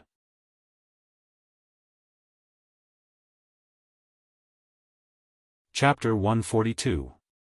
When Zhang Feng saw that there was a crazy food grab in Chang'an City, he knew that something bad was going to happen. Moreover, it was Li Yuan's birthday now, and the envoys of various countries were coming. If this thing broke out at this time, it would be really serious. He didn't know why Li Shimin chose to hoard food at this time and with such great fanfare, but it must have something to do with Old Sun. When Old Sun left in a hurry that day, he knew that this guy would definitely tell Lao Li. But from the matter of hoarding food, he faintly sensed that this big mouth wouldn't have said it in the mansion of that old guy Zhang Sun Wuji, right? Thinking about it this way, Zhang Feng was a little panicked. Hoarding food at this time, the current emperor's head was either kicked by a donkey, or he was going to make a big move. But it was obvious that this big move was related to Li Yuan. However, this had nothing to do with him. He was just worried that if this matter made the emperor angry, he would definitely kill people to deter the world. Then who would he kill? Of course, Lao Li and the other small businessmen. At that time, he was afraid that he would die before the system was activated. At this time, he unexpectedly met Sawatika. This unexpected guest made Zhang Feng applaud. He really came at the right time. Thinking of this, Zhang Feng excitedly told the two naive people about the commercial secrets related to aquatic products in detail. But in fact, this was not a secret at all. In the future, this was a common thing. It was just a business method to buy low and sell high, but it was regarded as a supreme treasure by the naive Prince Shiva. While Zhang Feng was trying his best to persuade them, the gold and silver of Shiva and his sister were all in Zhang Feng's pocket. Zhang Feng was so embarrassed that he felt a little embarrassed. "Hey! This is what I said. You have to remember it well." Shiva solemnly stood up, excitedly performed the noble etiquette with Dala, and then said solemnly, "Master Zhang, you are too serious. You are a friend of Zhenla. Zhenla will definitely worship your portrait in the future." Damn it! Was he cursing me? Zhang Feng didn't want to lose his temper. For the sake of Jin Yinyu, he coughed and said, "There's no need for that. We hit it off so well. Let me talk about something else. Zhenla was not suitable for growing food. It's better not to waste food and labor. If you bring real preserved seafood and precious fruits to Chang'an City and offer them to King Tang, you can just sit back and enjoy the rest of your life." Zhang Feng's words were all over the place. Shiva and the other two were so excited that they screamed. "Then may I ask, sir, how can our fruits be transported here after such a long journey? Moreover, we have tried before. It is very difficult to transport aquatic products and fruits here. Along the way, we have to go through layers of screening. We can't be careless.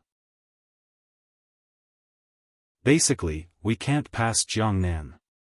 Everything stinks." This was a difficult problem. But, how could this stump Master Zhang? He waved his hand and said, "I was wondering what kind of problem it was. So it's just this trivial matter? I'll tell you. Have you heard about the water wheel that the Tang dynasty used to support Tubo? As long as you can please His Majesty, he will reward you with 100 water wheels. Then, you can transport fruits and aquatic products to Chang'an as I said. And those aquatic products are still alive and kicking." Really? Zhenla is at least tens of thousands of miles away from Chang'an. What kind of thing can transport those things here? Everyone in the world knew about the water wheel. How could they not know? But that thing was a drought-resistant thing. How could it be used here? Zhang Feng rubbed his hands slyly. Shiva immediately knew what was going on. He hurriedly undid an emerald belt from his waist and handed it to Zhang Feng reluctantly. He said with a smile, "Master Zhang, this belt." Before Shiva could tell him the origin of the belt, Zhang Feng exclaimed, "Good stuff." Then, the belt appeared on Zhang Feng's waist. Where did this thing come from? Zhang Feng was too lazy to ask, and he was too lazy to listen. Wasn't this a whole piece of emerald that was hollowed out and carved out? Although it looked good, it was a waste of God's gift if it was on you. He put away the belt. At this time, Zhang Feng said seriously, "Prince Shiva, don't take this thing out again. I, Zhang Feng, don't care about such vulgar things. However, this emerald is good stuff. I like it very much." Without waiting for Shiva to speak, Zhang Feng also knew that it was time. Why did this grandson have a small warehouse on him? The table was full of things. How could he take them out from his body? Cough, cough, listen carefully. This water wheel was invented by me. What? Is what Master Zhang said true? Shiva exploded. He knew that this thing was very precious. They had never even seen the real thing. But now, in Chang'an city of the Tang dynasty, someone in a small tavern in the city said that he made this thing. If someone else had said that, Shiva would definitely have chuckled and spat in his heart. But after seeing Zhang Feng's wine pot and reclining chair, and then hearing Zhang Feng's mysterious business lecture, Shiva suddenly felt that he had hit the jackpot today. He had met a god.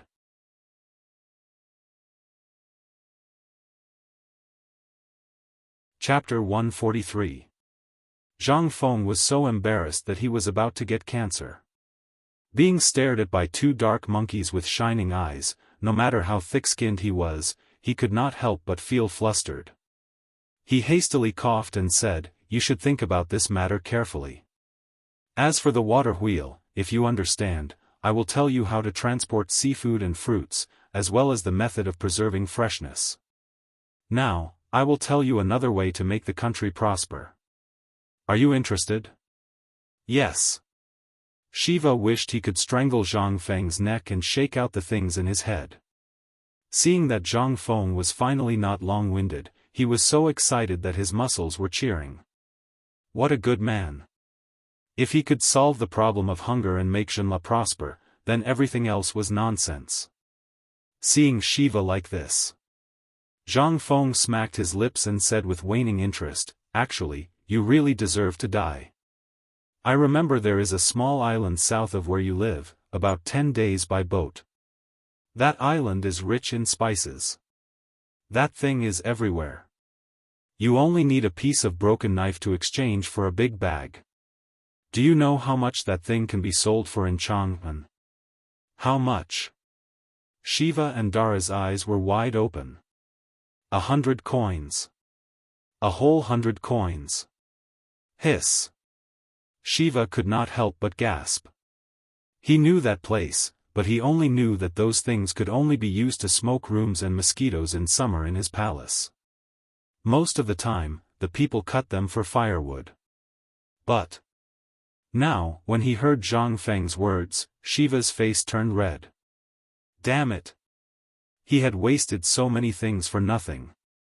Not to mention selling a bag for 100 coins, even if he could sell a big cart for 100 coins, or exchange it for a cart of food, he was already so excited that he was about to cry. After all, up until now, most people in Zhenla were basically hungry and full. Thinking of this, he could not help but want to beat himself to death.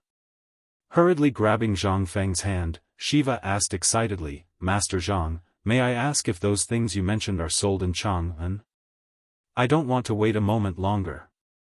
You should also know the difficulties my people are facing now." In the depths of his emotions, this guy actually acted out a sad scene, wiping his snot and tears on Zhang Feng's sleeve. Zhang Feng hurriedly pushed him away in disgust. He seriously doubted whether this guy had some kind of genes. No. Didn't Sawadi Ka have such fetishes? At the thought of this, Zhang Feng's entire body was covered in goosebumps. Okay. Stop crying, you're a man. Come, come, come. Since this old man has said it, the spit of a man of the great Tang is a nail in his mouth. As long as you shut your mouth, this old man will tell you right now. Zhang Feng was so embarrassed that he had cancer of embarrassment. It was fine if he didn't think about his past life, but when he thought about it, Zhang Feng instantly exploded. He hurriedly shook off Shiva and hid on Dala's bench, seeking comfort. Dala was so embarrassed that his face was as red as a ripe peach. I'll write it down for you. Otherwise, with your IQ, I think you'll forget it all before you go out. Zhang Feng flung Shiva's hand away in disgust. He glared at Shiva, who was sitting far away from him. Then, he wrote and drew on the paper as he spoke. Spices are more popular in the aristocratic circle of the Tang dynasty. Now, the main source of spices in the Tang dynasty is Persia, Shuiyantua, and Dashi, which is thousands of miles away. However, these spices are not as pure as your Jinla's. But remember, there are a group of Russians and native monkeys living there. As for whether you can get them, it depends on you. Also, look at this hell flower I drew. You have to stay away from this thing. If you have any evil intentions and bring it to the Tang dynasty, I can guarantee that not only will you not be able to earn money, but that will also be the day of your Jinla's destruction. Hellflower? Prince Jinla nodded his head like a chicken pecking rice. He had seen that stuff before. Eating it would make people go crazy, and it would also make people lose their minds. That stuff had basically been burned to death. However, seeing Zhang Feng mention it so seriously, Shiva was so shocked that he broke out in cold sweat. Zhang Feng's calligraphy was very good. Although it could not be compared to a calligraphy master, it had its own unique flavor. As for whether Jinla could understand it or not, he didn't care. He wrote the words Zhang Feng at the end in big letters. Then he looked at Shiva as if he was looking at a monster. I'm giving this to you because we're fated to be together. Do as you see fit. Also, remember one thing. I remember that you have this thing on the Jinla beach, right? As Zhang Feng spoke, he took out a fist-sized piece of black and slightly yellowish salt ore from the counter and asked. Prince Jinla looked at the salt ore and said doubtfully, "Isn't this thing poisonous salt? I have a lot of it. Is Master Zhang interested?" Interested? Zhang Feng's teeth were hurting. He bared his white teeth and asked, "I can eat as much as you have."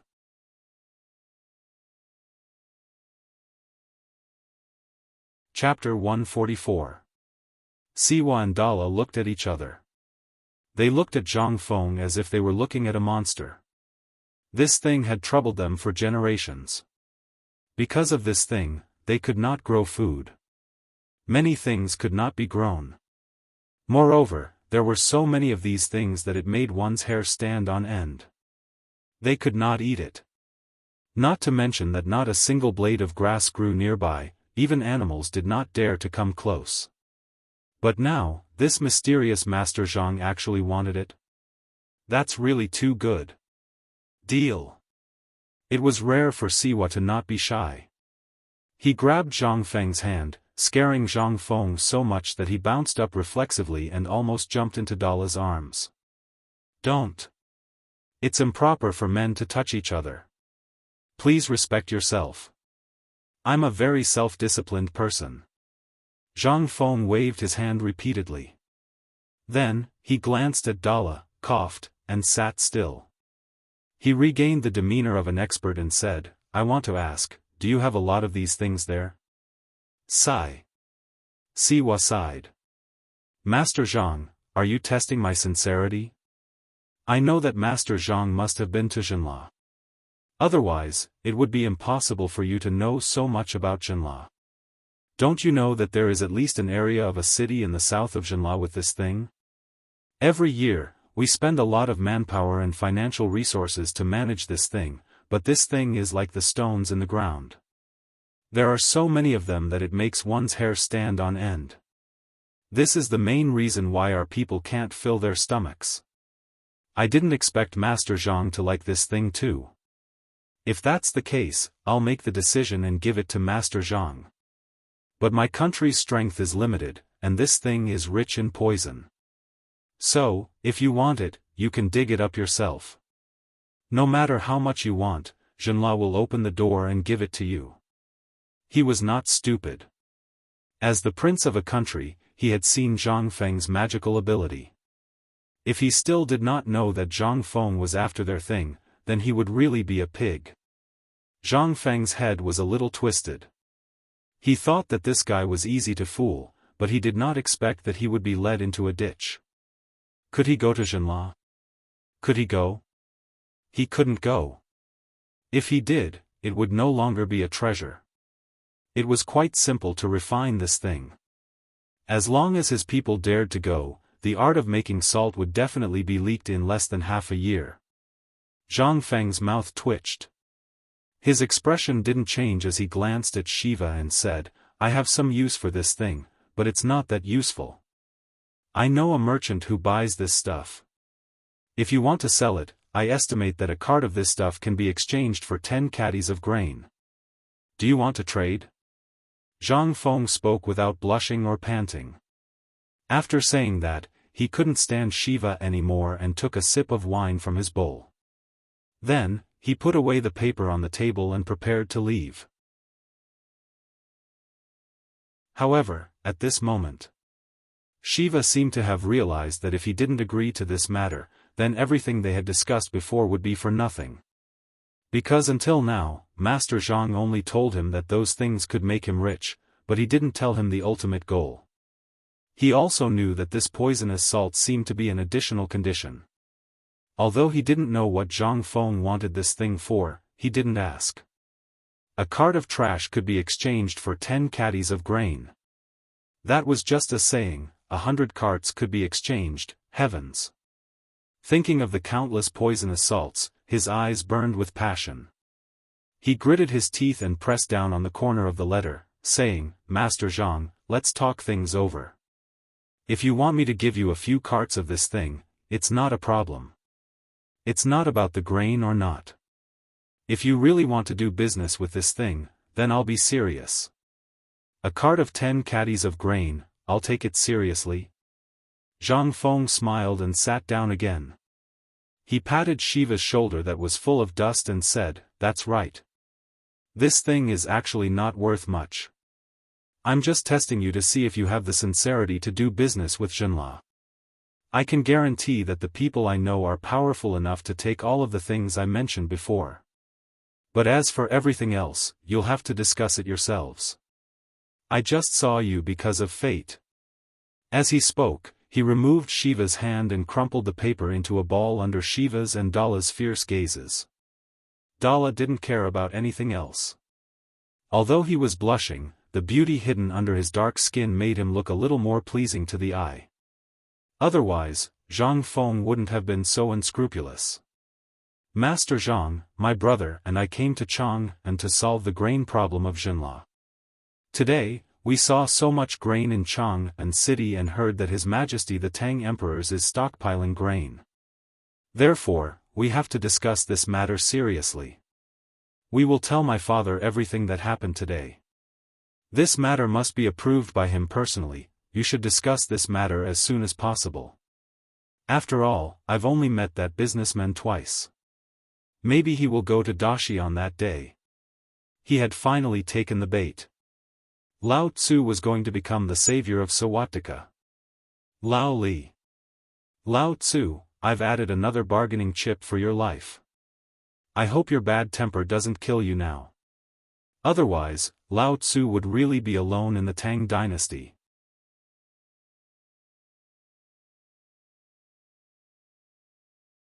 Chapter 145. Achoo! In Taiji Palace. At the same time, Li Shimin sneezed loudly. He was originally copying Zhang Feng's handwriting, but now, the brush drew a long horizontal line on the paper. Li Shimin frowned. He muttered, Who is talking about me? Second brother. You are being paranoid. Zhang Sun Wugo glared at Li Shimin and helped him put on a cloak. You have been standing for 6 hours, don't tire yourself out. Li Shimin put down the brush and patted the back of Zhang Sun Wugo's hand. He gently hugged her from behind and said with incomparable tenderness, Guanyin maid, what do you think of Zhang Feng? Zhang Feng, Zhang Sun Wugo thought for a moment. He glanced at the paintings in the study and said calmly, although I have never seen this person before, for this person to be able to write such a world-shaking poem that even the great scholars of the present age and the great literary heroes are unable to create, this in itself is a miracle. Moreover, the drought in Longyu was easily resolved by him while drinking and chatting merrily. He also used a small price to make Tubo and Tuyuhun fall into his endless schemes. Even if Zhuge Liang was alive, he could not compare to this. However, his status is low after all. If second brother insists on recruiting him now, I feel that it is still somewhat lacking in consideration. No. Guanyin maid. Li Shimin turned Zhang Sun Wugo's graceful body around and said, I know that the time is not right. He himself said that the time is not right. Therefore, I want to send Qing Qian, Qing Ke, and Ku to the tavern to learn his unique way of governing and the way of business. What do you think? No. Zhang Sun Wugo's face was filled with shock as she hurriedly interrupted Li Shimin. Although this child's abilities are exceptional, he is still a commoner. If the emperor wants to send the crown prince and the other princes to the tavern, what will happen to the court? This will shake the entire country. But, Li Shimin's face was full of bitterness. He was anxious to say something. However, before he could say anything, Empress Jiangxuan's little hand pressed against his lips. Second brother. I know that you want Qing Qian and the others to learn a few more things as soon as possible, but have you thought about Hongwen Guan and Imperial College? Do you want to be condemned by all the civil officials in the court? Seeing Li Shimin's gloomy expression, Zhang Sun Wugo gently said, this concubine knows that in the imperial court, you are a lonely warrior. You long for someone to stand in your shoes and help you without a shred of selfishness. This concubine also knows that Zhang Feng's position in your heart has already surpassed everyone else. But this matter needs to be taken slowly. At the very least, Zhang Feng still needs a noble title. Li Shimin had a flash of inspiration. Yes. We will immediately issue an edict to bestow him a noble title.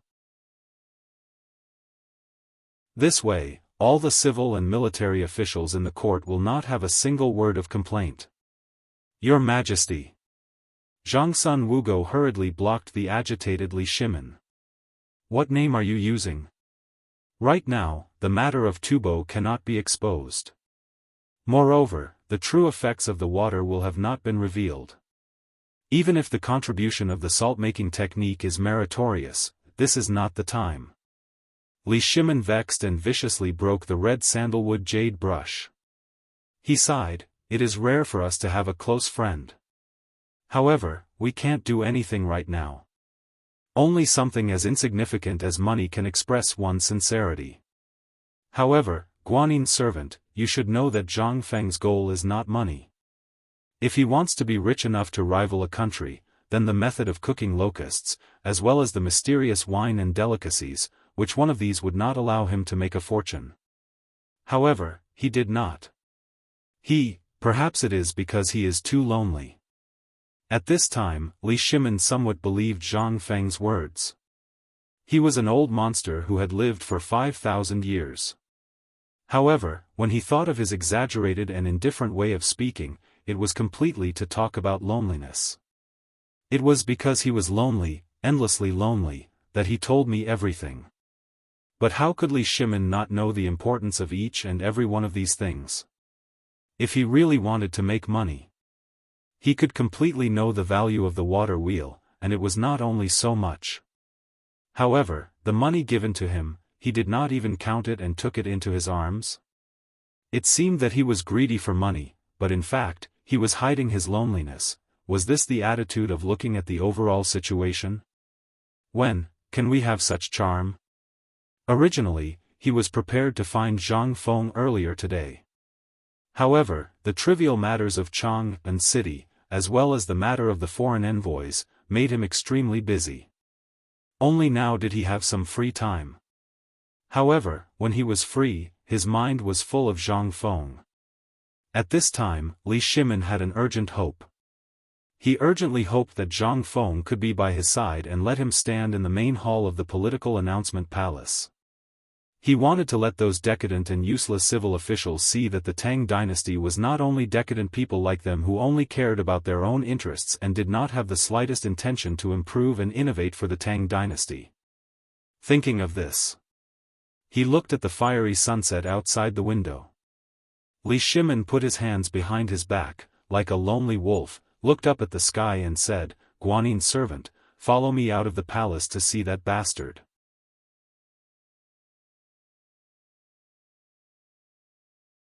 Chapter 146. In the end, Empress Zhongsun still didn't follow Li Shimin. This time, Li Shimin didn't bring anyone with him. He brought Xiao Gizi and Wei Shuyu's team of Jianghu guards, changed into the gorgeous clothes of merchants, and turned into the East Market through the Yanxi Gate. At this moment, Zhang Feng, who was thirsty, paid the price of a poem by Li Bai and completely exploited Shiva and Dala.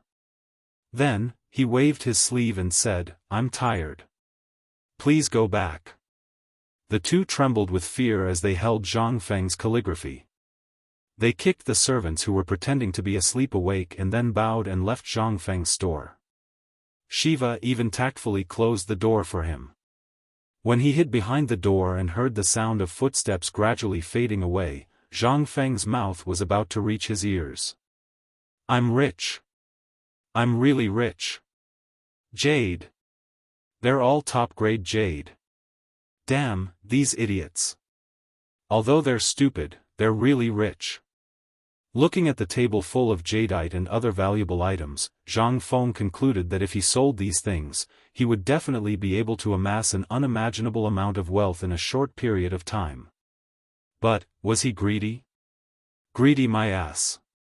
He was a collector. He liked this name. He couldn't bear to see good things being covered in dust.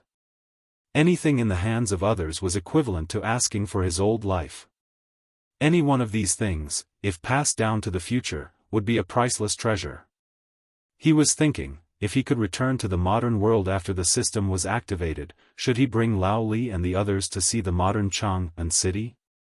Presumably, Lao Li and the others would be so excited that they would suddenly have a heart attack, right? While looking at the table full of treasures and laughing foolishly, Zhang Feng didn't notice that the door of the tavern was opened again. A voice that was cloaked in the setting sun appeared in his ears. "Shopkeeper. Who are you trying to rob? Why are there suddenly so many treasures?" The person who came was Li Shimin. After seeing the treasures on the table, he was envious. He couldn't help it. He was poor.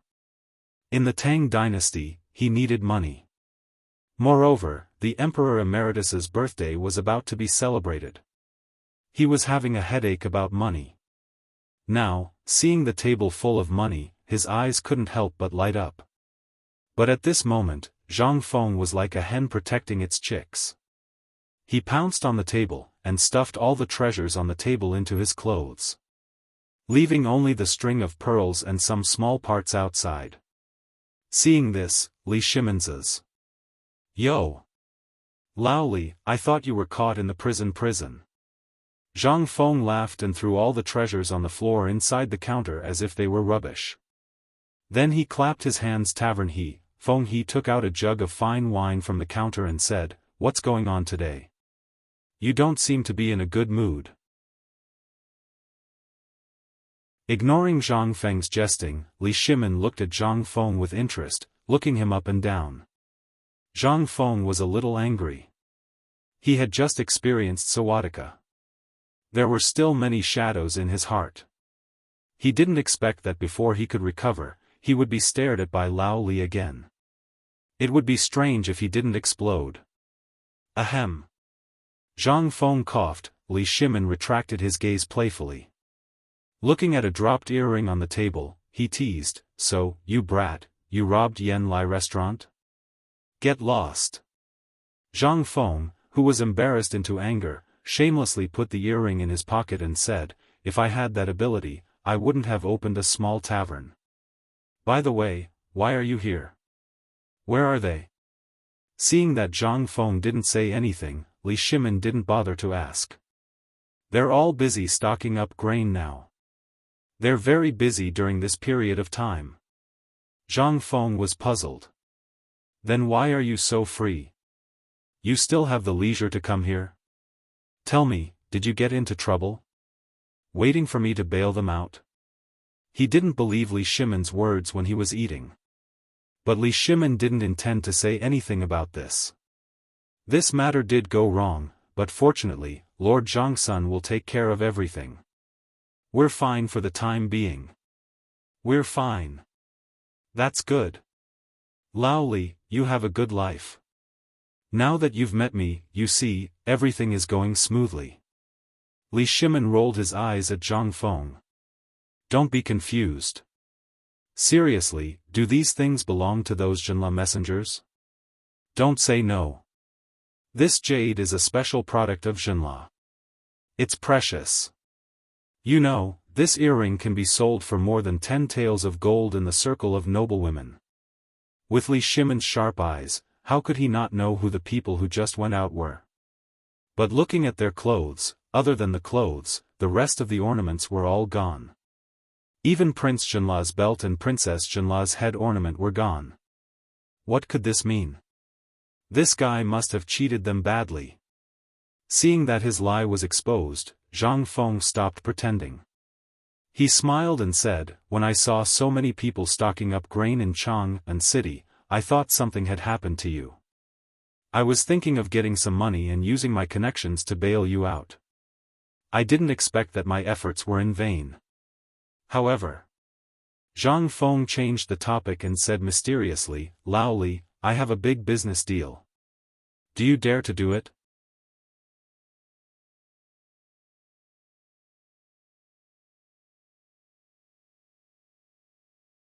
I think, in the whole world, Jinla is so naive and cute. Just tell me, what did you find?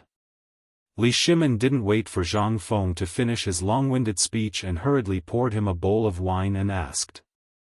Don't worry. Listen to me first. This matter is related to the long-term supply of table salt and the important point of whether the Tang dynasty can firmly control the surrounding countries. So powerful? Li Shimin was also shocked.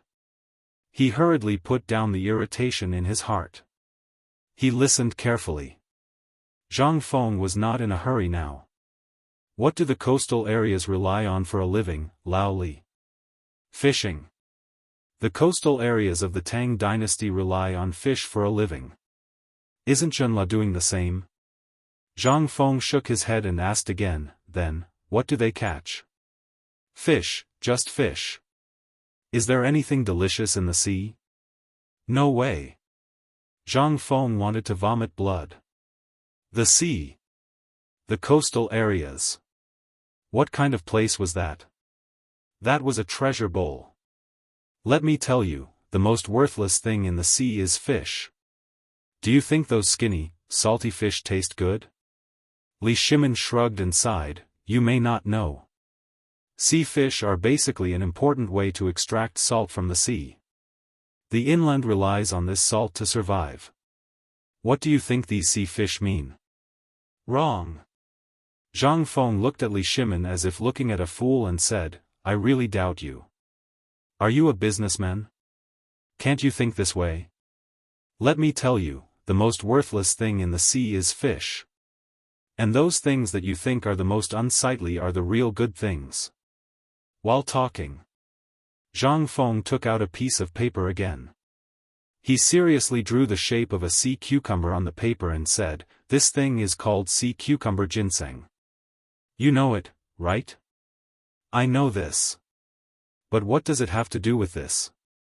Is this sea cucumber also a tonic? Zhang Feng exploded. It's more than a tonic. This thing is a great tonic. Do you know? If you eat too much of this thing, it can replenish qi and blood, and also nourish the kidney. Let's not talk about other benefits for the time being. Look at this. While talking, he drew lobsters again, especially Australian lobsters, seahorses, starfish, and so on. These are all tonics.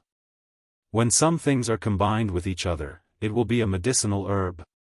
Extremely precious medicinal herbs. And this shell, this thing, grind it into powder, add some medicinal herbs, and add some pearls. It's a supreme treasure for women to beautify and whiten their skin. Zhang Feng's saliva flew everywhere as he talked.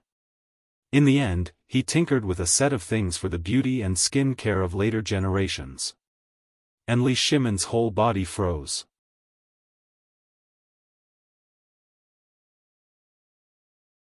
Chapter 148. If it was before, Li Shimon would definitely think that Zhang Feng was talking nonsense after drinking. He would naturally take it as a joke. However, this was Zhang Feng. Zhang Feng, who had once saved him. How could his words be false? However, thinking about it, Li Shimon felt particularly awkward. Such a good thing, how could he not recognize it in front of him? How could he not feel uncomfortable? Moreover, Zhang Feng had just said that there was a treasure mountain in Jianghu. Wouldn't Li Shimon be the same? Li Shimon's face was about to turn green. He stared and asked, then, do you mean that there are treasures everywhere by the sea? Are you questioning the current emperor's blindness? No. No, no, no. You don't dare to say that. Zhang Feng hurriedly stuffed Li Shimon's mouth with a fried yellow crab. If someone were to hear this, they would be dug out of their graves and whipped their corpses. Although Zhang Feng had no relatives in this world, he was afraid. In this feudal society, he did not dare to be careless. Lao Li, I say you're stubborn. If you continue to talk about the state affairs and the current emperor so foolishly, our fate will end here. Who is that? That's the current emperor. The good emperor who almost knelt down to the people for the sake of the people. Take a lantern and look for him. Look through the history books and see which emperor is better than the current emperor.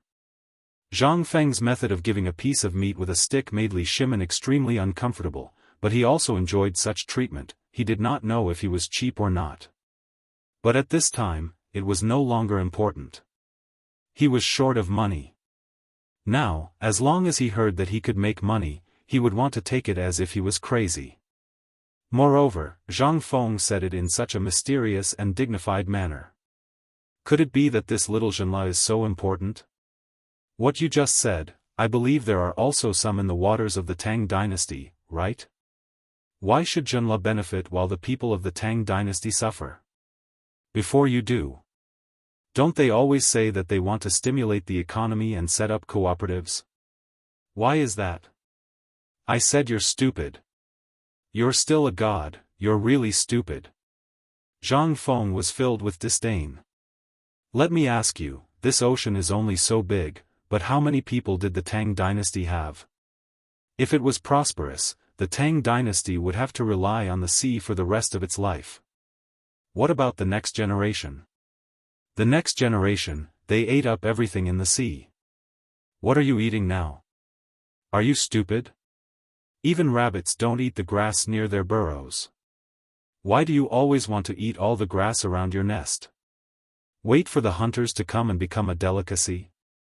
Li Shimon was once met with a supercilious look. But this time, Li Shimon was not angry. Instead, he was incomparably shocked. Zhang Feng was very direct. They had enough to eat for the rest of their lives, but what could they leave for their descendants? Just leave behind a mess. How could they be immortalized? They would go down in infamy for 10,000 years. Li Shimon could not help but break out in a cold sweat. His forehead was full of sweat. Priceless advice. Li Shimon smiled bitterly. I've read poetry and books, but I've forgotten such an obvious truth. As he spoke, Li Shimon stood up solemnly and bowed to Zhang Feng. And Zhang Feng accepted it happily. Li Shimin could understand this truth, and he was very satisfied. At the very least, if there were more such merchants, the Tang dynasty would not only last for 300 years. And there would be a lot more legacies that could be left behind. This was what Zhang Feng was most satisfied with. He was not satisfied. When the time came, he would buy Australian sponges from abroad for a few hundred yuan per caddy. This thing was not valuable, but he could only watch it be cheated. Why? Because it was extinct. Because of those idiots in history, it was extinct. The future generations wanted to eat it. Sure. Please go abroad and buy it for tens or hundreds of times the price. If Zhang Feng's plan was implemented with Lao Li, Zhang Feng could foresee that in the future, the whole world would be bought by the Tang dynasty and the people of Wuxia. After it was all bought, sorry, but do you want to eat it? Come, come, come. Lao Tzu could sell as much as he wanted. You don't want to buy it? Get lost. That was heroism. Wuxia lacked such heroism. That heroism was originally there, but it was obliterated by the extension of history. Zhang Feng's appearance was to prevent Wuxia from suffering any humiliation in the future. Although he did not have any illusions. But the moment he transmigrated to the Tang dynasty, he had such a dream. Since he was here, the most prosperous Tang dynasty in history. Then, let the Wuxia people, in their heyday, let them surpass everything, cross the ocean, and let the flag of the Tang dynasty be planted on every inch of land in the world. Let them be free labor for the Tang dynasty. This. Only then would it be worthy of Zhang Feng's title of the Emperor of Eternity. The Emperor of Eternity who truly completed the unification of the world, not the half-baked Emperor Qin Shi Huang and Emperor Wu of Han. At this moment, Li Shimin was sighing. His heart was spreading and burning. And Zhang Feng was the same. At this moment, he suddenly felt that the world in the future was no longer so narrow. He was no longer alone. Which chivalrous person was not a lonely fighter? It was just that he let the trajectory of history, under the premise of normal operation, let him turn faster and farther. That was what he wanted to do in the future. Since he was here. Then, he had to leave some memories. For Wuxia, he would leave a thick and colorful mark.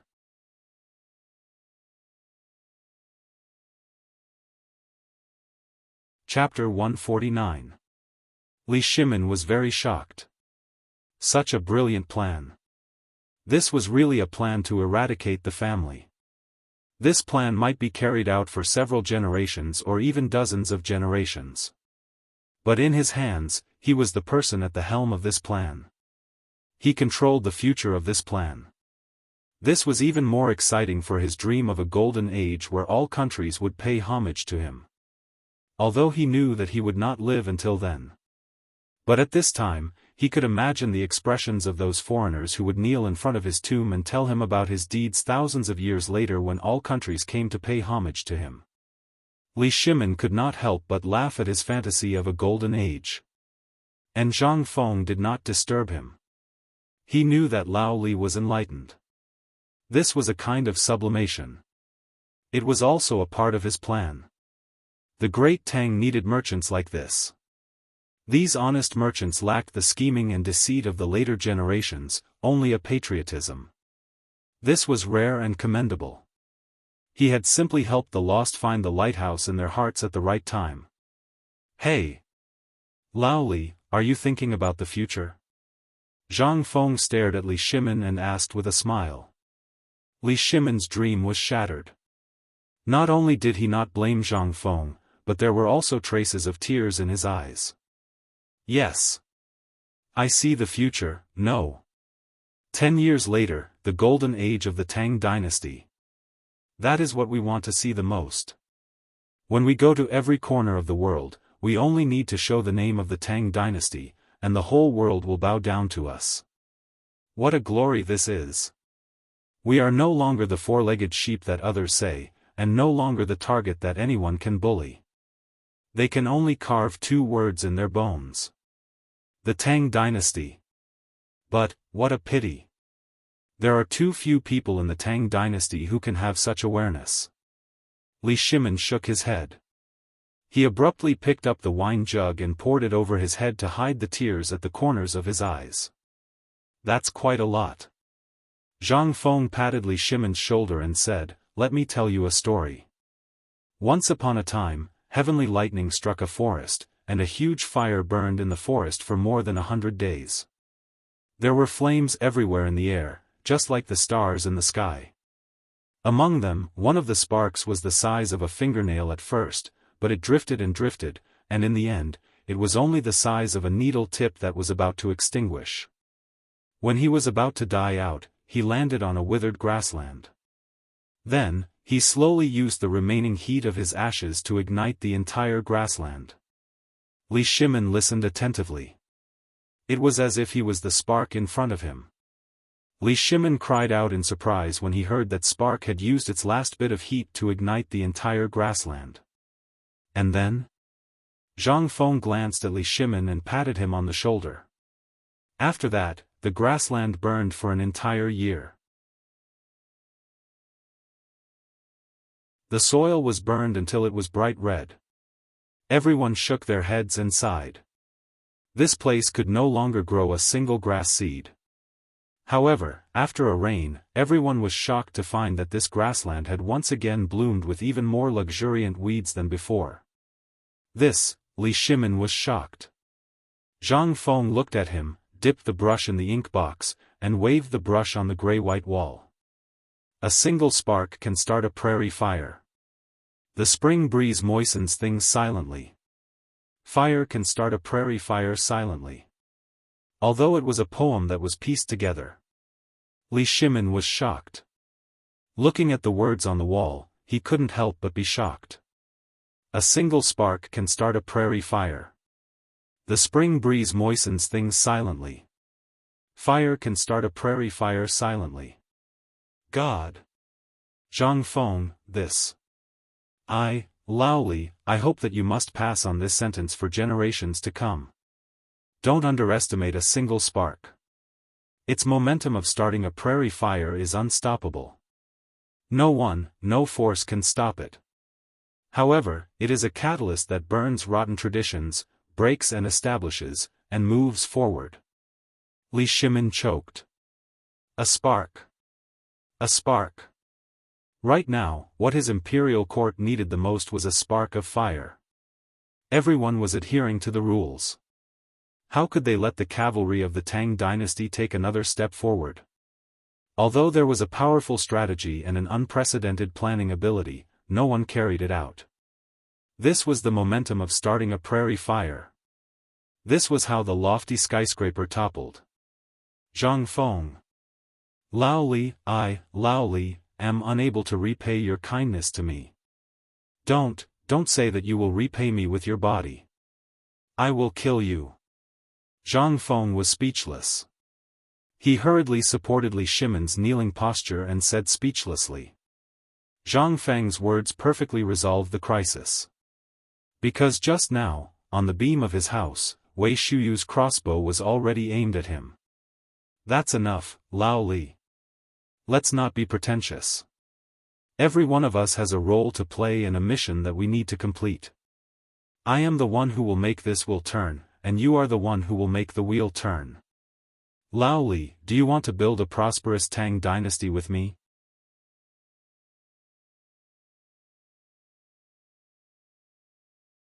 Chapter 150. Yes. Why wouldn't I? Li Shimin didn't even think about it. Until now, he no longer had any doubts about the mystery of Zhang Feng's origin. Damn it! Zhang Feng is from the Tang dynasty. Does he still want to harm the Tang dynasty? Let all the doubts go to hell. Seeing Li Shimin so determined, Zhang Feng nodded. Then he said, this is why I strongly recommended Dahai to Zhenla. When they throw themselves into the sea and happily transport goods to the Tang dynasty, Zhenla is really a Zhenla. In fact, he is a member of the Tang dynasty. I am a dog of the Tang dynasty. Hiss. What a vicious plan. However, Li Shimon's fists were clenched tightly. He was extremely excited. Wei Shuyu, who was on the beam, was also shocked by Zhang Feng's plan. It could even be said that Zhang Feng's words just now opened the door to another world for him. He had heard the name Zhang Feng from his father for a long time, but even if he asked anything about Zhang Feng, his father didn't say a word. Today, he was lucky enough to accompany the emperor out of the palace. He didn't expect to see the mysterious person who was highly praised by his father and all his uncles, and who hid very well. Today, he secretly sneaked into the beam of the tavern without anyone knowing. He was worried about the emperor and wanted to see how powerful Zhang Feng was. Now, he saw it. She took a deep look at Zhang Feng. He seemed to be about the same age as her, but he had such talent. He was able to make her father shocked, praise him all day long, and admire his calligraphy all day long. This was something that Wei Shuyu would never forget for the rest of her life. He glanced at the words on the wall again and silently remembered them in his heart. Then he quietly sneaked out. Zhang Feng, I'm looking forward to the golden age of the Tang dynasty that you mentioned. Regarding this, Li Shimon and Zhang Feng did not notice at all. However, this did not affect their conversation. From the price of the aquatic products to how to sell them, and so on, Li Shimon smacked his lips and said, this Zhenla is really sitting on a treasure mountain. Tell me, what else does he have? What else? Zhang Feng smiled.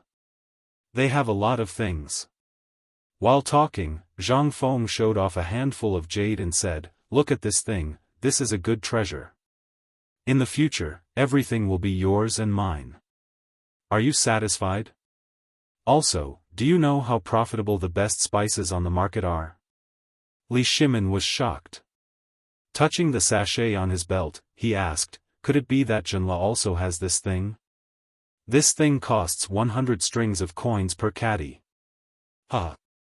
Zhang Feng smiled faintly. Lao Li. What if I tell you that that place not only has another kind of spice in the world, but its price is so low that you'll go crazy? What will you do? How low? Li Shimon went crazy. About 1,000 strings of coins per cart. F***CK. Li Shimon exploded. A whole cart. How many stones would that be? Only 1,000 strings of coins? Li Shimon could not help but have the urge to drool. Looking at Li Shimon's exaggerated appearance, Zhang Feng patted him on the shoulder in annoyance. This is nothing. If you sign a long-term supply contract, the price of that thing will be even lower. And you know that in Zhenla, that thing is only used as firewood. Do you believe it? Li Shimon had the urge to order the troops to send out now. Such a good thing, and Zhenla wasted it like this? What a waste. What a reckless waste of resources. How good would it be if it was given to me? How good would it be if I had this thing in the Tang dynasty? Li Shimon went crazy. Zhang Feng looked at Li Shimon's crazy eyes and laughed a few times. He seemed to be a little drunk. He had been drinking since noon. Even the god of wine would be F***king drunk. Let alone him. He got up dizzily, sat on the ground against the wall, patted the floor beside him, and waved his hand. Li Shimon simply sat cross-legged on the floor. Zhang Feng said mysteriously, this thing is just one of them. There is another thing that you should have heard of, that is lychee and bananas. You are used to calling them ganjiao. There are also many strange fruits. Because of poor preservation, they have only been sold in the places closest to the Tang dynasty. I gave them an idea. Let these fruits and seafood be transported to Chang'an and fresh. What idea? Li Shimon asked. Among the tributes of Zhenla, there were indeed fruits, but they were basically dried fruits. He craved those things. Not only him, but the Empress and the others also liked those things. Moreover, every time Zhenla came to offer tributes, the noblewomen of Chang and would pester the ministers and often come to him. What idea could he have? Everyone was wringing their hands. If only there were fresh ones. But now, Zhang Feng actually came up with an idea. This aroused Li Shimon's great interest. What else is there? It's just a water wheel. Zhang Feng rolled his eyes. Are you stupid? That thing could be used to fight the drought, and it could even be sold. Otherwise, are you going to use the useless water wheel to chop firewood?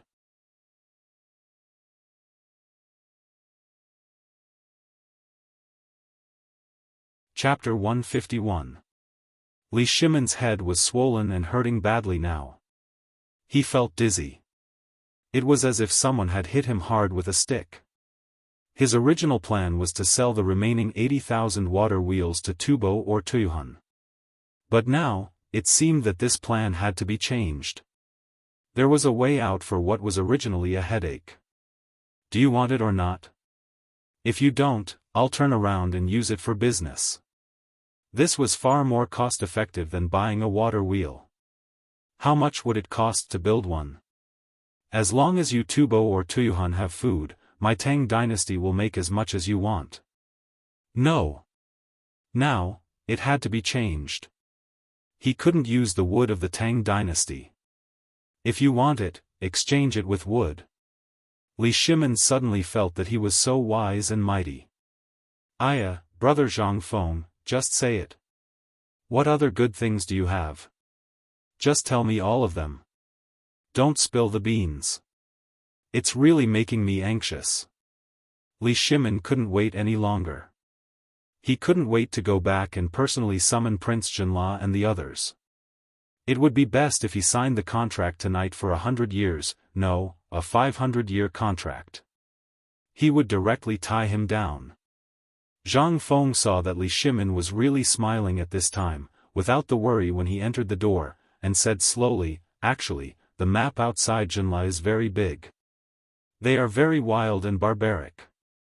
There are even places where people are still eating raw meat and drinking blood.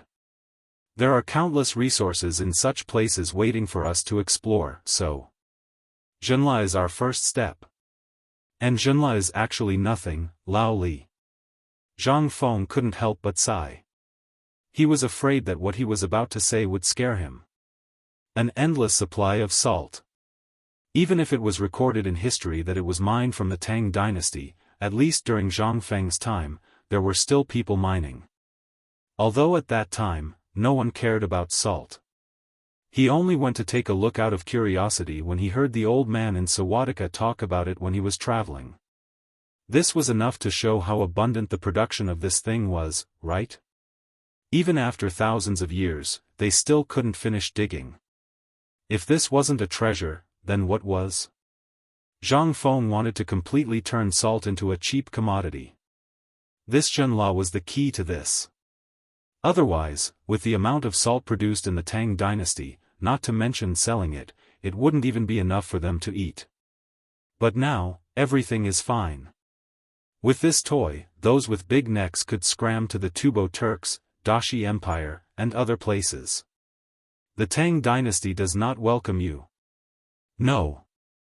It's Lao Tzu. Zhang Feng doesn't welcome you. Brother Zhang Feng? Brother? Brother, wake up. Originally, Li Shimon had been waiting for Zhang Feng to say something, but after waiting for a long time, he finally realized that Zhang Feng was laughing sinisterly. That smile was so cheap that Li Shimon wished he could slap him away. He shook Zhang Feng to wake him up speechlessly. Zhang Feng coughed without blushing and said, Lao Li, I think you'd better be prepared first. What I'm going to say next, don't talk nonsense. Just say it. You're a porcelain hammer. Fine, fine, fine. I'll say it. Zhang Feng was a little speechless. He couldn't even pretend to be cool anymore. If I'm not comfortable, you won't have it easy either. Thinking of this, Zhang Feng smiled and said, do you know what's the most valuable and precious thing of Zhenla? What does the Tang dynasty need the most now? Don't talk about food. If Zhenla had food, he wouldn't have come to the Tang dynasty to ask for food. Li Shimin curled his lips. It's not food. It's something else that concerns the people's livelihood. Li Shimin couldn't figure it out. He was very anxious. There were too many things that concerned the people's livelihood. How could he know what Zhang Feng was up to? Just as Li Shimin was about to strangle Zhang Feng's neck, Zhang Feng stretched out a hand to stop Li Shimin, and then said a word faintly. Salt. There are countless salt mines that can at least supply all the people in the Tang dynasty. They won't dry up even after 500 years of free trial. Boom. Li Shimin felt like he was struck by lightning. Otherwise, how could he fall to the ground? And there was a big bump on his forehead. However, all of this was not important. Li Shimin grabbed Zhang Feng's collar and asked with a very serious expression, "What did you say?" "Say it again." Zhang Feng was also confused. This Lao Li, why did his expression and aura look a bit like a person? However, at this time, he was drunk and dizzy.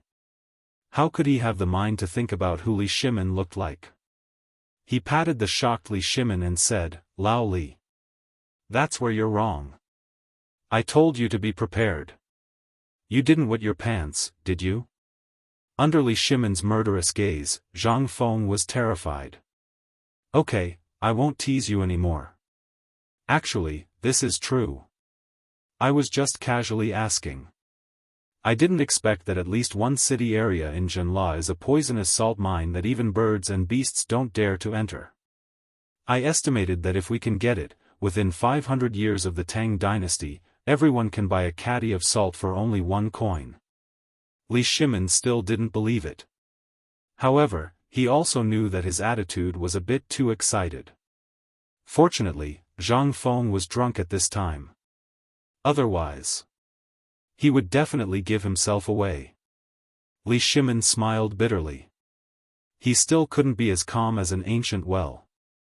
He put his arm around Zhang Feng's shoulder and asked, "Then, what kind of price did you pay? I believe that the people of Zhenla can't think of this, right?" He. You may not be able to guess my answer.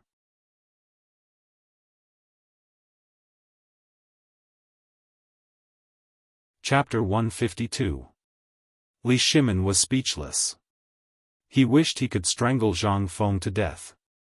This bastard always pretended to be mysterious to keep him in suspense. Couldn't he just say everything he knew in one breath? Would he die? However, salt. Salt that could last the Tang dynasty for 500 years. This was something Li Shimin dreamed of doing. He just didn't expect that there would be such a treasure in the barren land of Zhenla. Ridiculous, ridiculous. Li Shimin sighed. He smiled bitterly and said, "Zhenla used to be a barren land because of that, but after what you said, didn't it become a land of treasures?" Treasures? Zhang Feng smiled. "If I told you that in the south of that place rice can be grown 3 times a year, would you believe me? If you control the port of Mai, you can make all kinds of seasonings and aromatherapy for food. At that time, if the wheat and sorghum of the north could be successfully cultivated as well as the rice of the south, and they could be obtained from that small tribe, how could there be a famine in the Great Tang by then? By then, even if you don't control Tubo, Tuyuhan, and other countries, the food of the Tang dynasty will be enough to fill people to death. Other countries will beg you to give them some food." Zhang Feng didn't plan to say this. He was going to keep it as a trump card. When he entered the imperial court, this thing would be the capital for his rise. Although he knew that the imperial court had always been a battlefield, who would dare to oppose him when he controlled the food lifeline of the Tang dynasty? Lao Tzu wouldn't give you any food even if he had it. "You'll starve to death, you bastard." This was Zhang Feng's life-saving trump card. He didn't dare to use it easily.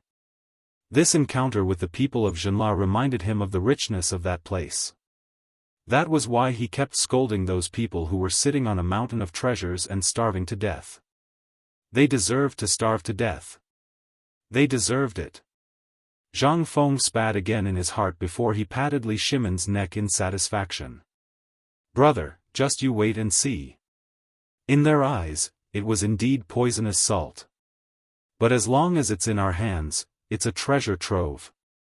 Not only will the people of the Tang dynasty have salt to eat, but we can also guarantee the consumption of salt in the surrounding countries. The 500 years I said is a conservative estimate. It's an estimate based on the predictions of all the people in the surrounding countries. Gulp. Li Shimin swallowed hard. His voice was a little hoarse. Brother Zhang, brother, you are my true brother. Let me ask you, what price did you pay? Could it be that you want to marry that dark-skinned princess? You are really a good person. Marry that Darla? No, no, no. Lao Li. Lao Tzu was not blind. How could he be interested in such an idiotic woman? He's just sitting there all day, not even letting out a fart. What do I need him for?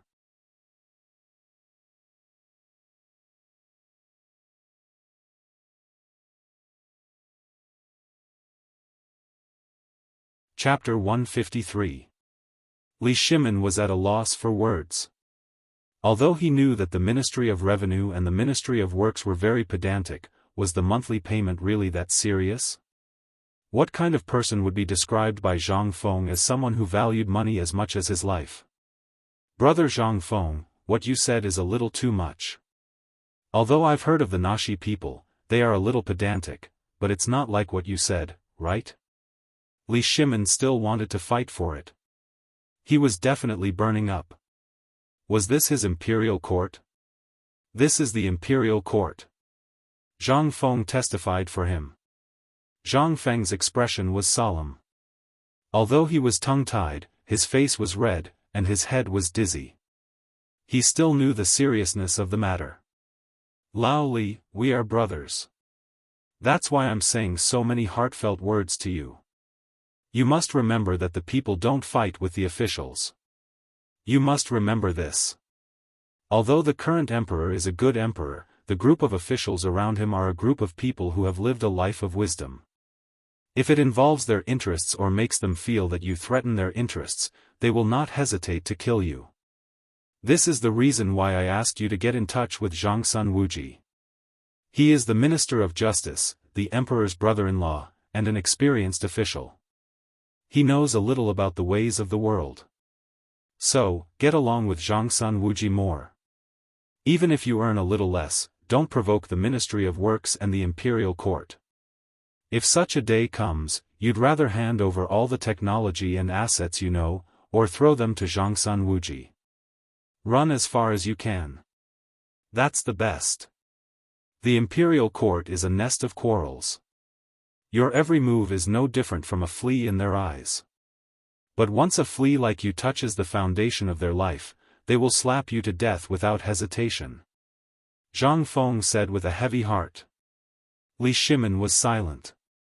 He knew best what the imperial court was like, but he was still very grateful to Zhang Feng for his advice.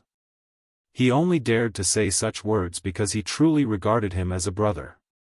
If it were anyone else, who would dare to say such words? Who would say that?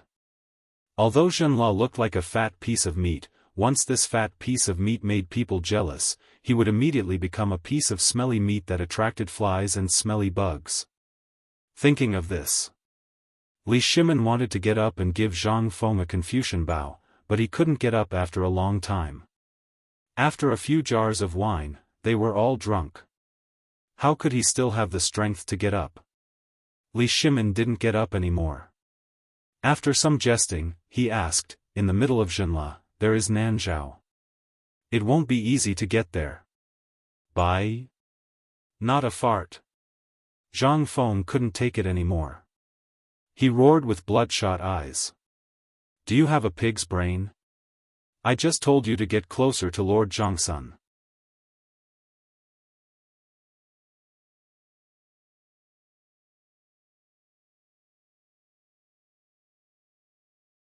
Chapter 154.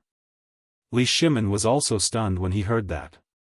He rubbed his groggy head for a long time before he remembered the purpose of his visit. He personally went to the counter to take a herbal teapot and drank a mouthful of cold tea. Then, he threw it to Zhang Feng and said, "If you didn't mention it, I would have forgotten. I think you did it on purpose. You even saw through that?" Zhang Feng took the teapot with a smile and leaned himself against the wall to drink. Sigh. When Li Shimin thought of the business, his whole spirit was refreshed. This is my family's business, so it's not good to talk about it. But I really have no choice. Say it. As a brother, I don't have any other skills, but I have a glib tongue. Li Shimin ignored Zhang Feng and seemed to be immersed in his memories. Originally, there were 3 of us brothers. My father built a family business with his good friends in the Guanlong area for the sake of singing. At that time, I was going to take the imperial examinations and become an official, but my father promised that as long as I helped the family work hard, he would let me be the head of the family in the future. Then your father went back on his word and let your brother be the head of the family, right? Zhang Feng asked with his eyes wide open. Li Shimin didn't say anything and nodded. Zhang Feng suddenly had a strong interest in Lao Li. Lao Li, don't tell me you're that person in the palace? F***ck, your experience is so similar. Zhang Feng's words instantly alerted Li Shimin. He didn't know what was wrong with him that made him see a clue. He laughed and said vaguely, "How can my identity be compared to that person?" "That's true." Zhang Feng smacked his lips. He would rather die than believe that this master had any connection with that person in the palace. Damn it, there was no possibility at all, okay? Let me tell you a story. Zhang Feng said faintly, speaking of which, there is still half a month before the birthday of that person in the palace. But look at how the current emperor treats him. Although your experience is similar to His Majesty's, let me tell you, even if you're just a little commoner and His Majesty, you're all the same. We're all mortals, born and raised by mothers and fathers. The difference between us and animals is that we have feelings. Although the current emperor has used some tricks, he still wholeheartedly wants what his father wants. Even if he has to run hundreds of horses to death, he will still get it for him from the ends of the earth. Li Shimin fell silent. His eyes were filled with worry. Zhang Feng patted his shoulder and said, "Actually. Have you ever heard of this saying? The son wants to raise, but the father doesn't wait for him. Is it the father's fault for not teaching him well? If your father didn't make a promise back then, you might not have achieved what you have today, and you might not be able to see me today. You should be glad that your father didn't let you enter the big dye vat in the imperial court. But I'm already in it." Li Shimin shouted in his heart. "Brother Zhang Feng. You said that the son wants to raise, but the father doesn't wait for him. I'm indeed facing this problem now. My old father, because I fought for the position of the head of the family, and my brothers left the Tang dynasty one after another, so he has always hated me and doesn't like me. He's very similar to His Majesty. I also want to redeem myself. Previously, I was young and impetuous, and my brothers joined forces to mess with me. How could I not resist?" Zhang Feng fell silent. Was Lao Li wrong? That was right. He was the same as His Majesty. They just wanted to survive in the cracks. This might be the characteristic of the men in Guanzhong. Where the hell did this tradition come from? For a lousy reputation, to destroy the false title of the head of the family, they didn't even understand the principle of family harmony and prosperity? Did they have to fight to the death? Lao Li. Actually, I have no right to ask about your family's affairs, and I don't dare to make decisions for you because every family has its own difficulties. I can only say that all of this today is your family's own fault. Listen to me first. Zhang Feng pressed Li Shimin's shoulder to shut him up, and then said, I don't want to hear about your past. I think it's not as wonderful as His Majesty's. But you have to remember that there's no overnight hatred between father and son. Your original intention is for the family business. This is understandable, but please remember one thing. Admit defeat. You're a father now. Do you want your children to learn from you in the future? Li Shimin was abnormally shocked. He really hadn't thought about this matter. It's the father's fault if the son doesn't teach. He knew this sentence from Old Man Kong. But, I know you have concerns, but you must remember one thing. Think more for the future generations. Admit defeat, and lower your head to your father. I know your personality, and you're not that hard to talk to. Otherwise, do you think I, Zhang Feng, am willing to be friends with anyone? If that's the case, then right now, the streets are filled with my brothers and friends. Please, brother Zhang Feng, enlighten me.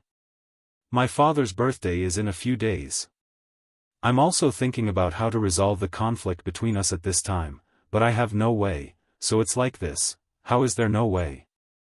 Zhang Feng smiled mysteriously and pointed at his head. Think carefully. Do you have a way to resolve your father and son relationship?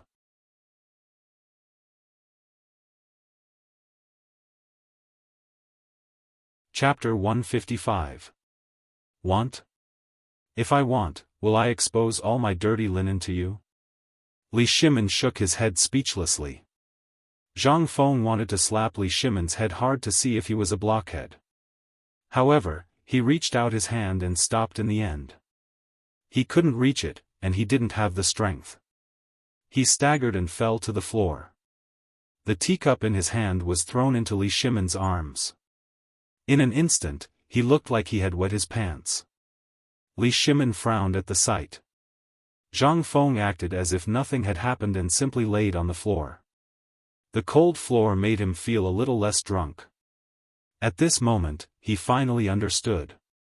Why did those drunkards prefer to sleep on the floor and the curb instead of sleeping on a bed when they were drunk? It was so damn comfortable. You're a blockhead. To think that I've told you so much before. You didn't listen to me at all. Let me ask you. Why is your father unhappy with you? Are you the one who snatched the position of the head of the family? Wrong. He promised to give it to you, but you snatched it from him. This is his fault.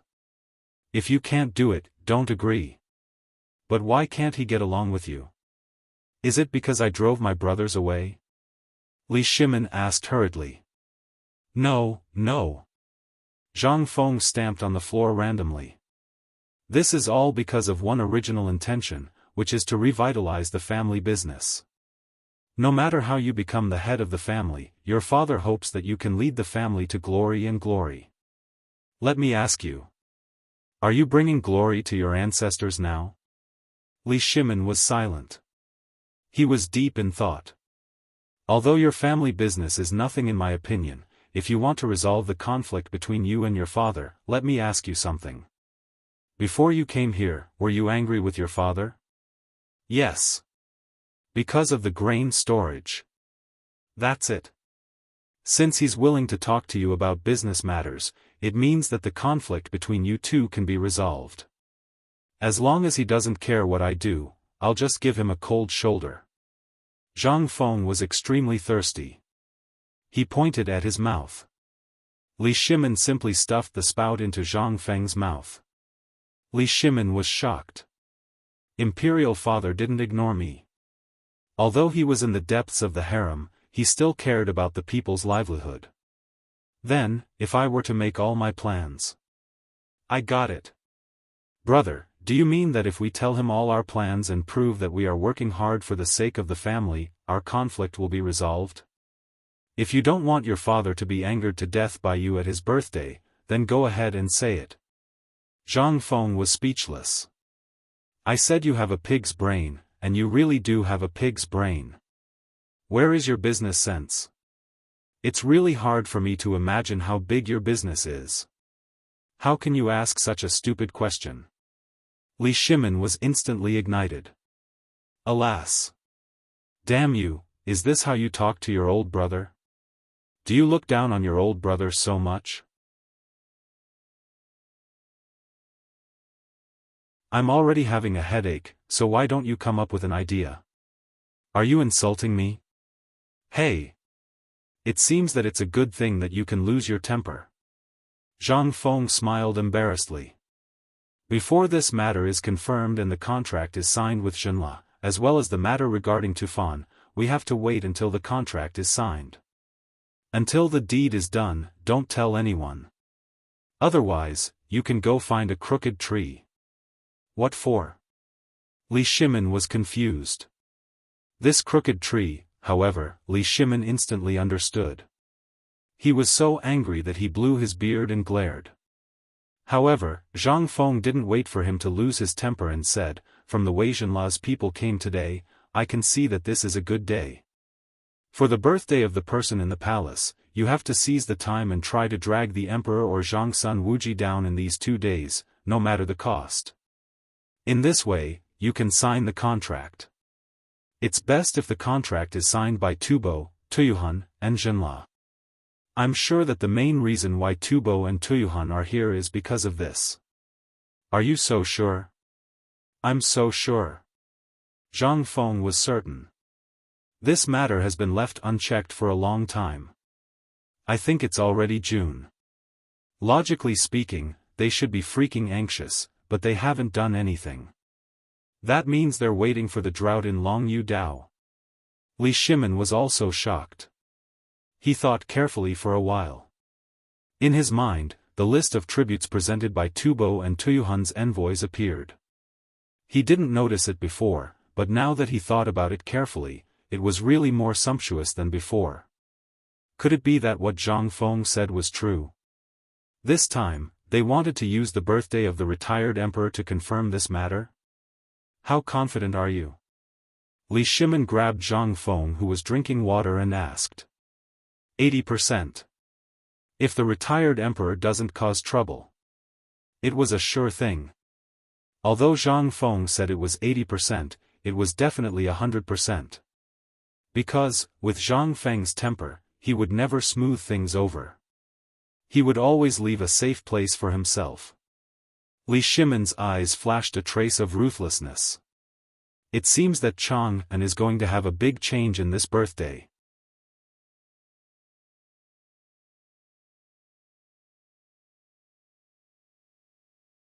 Chapter 156.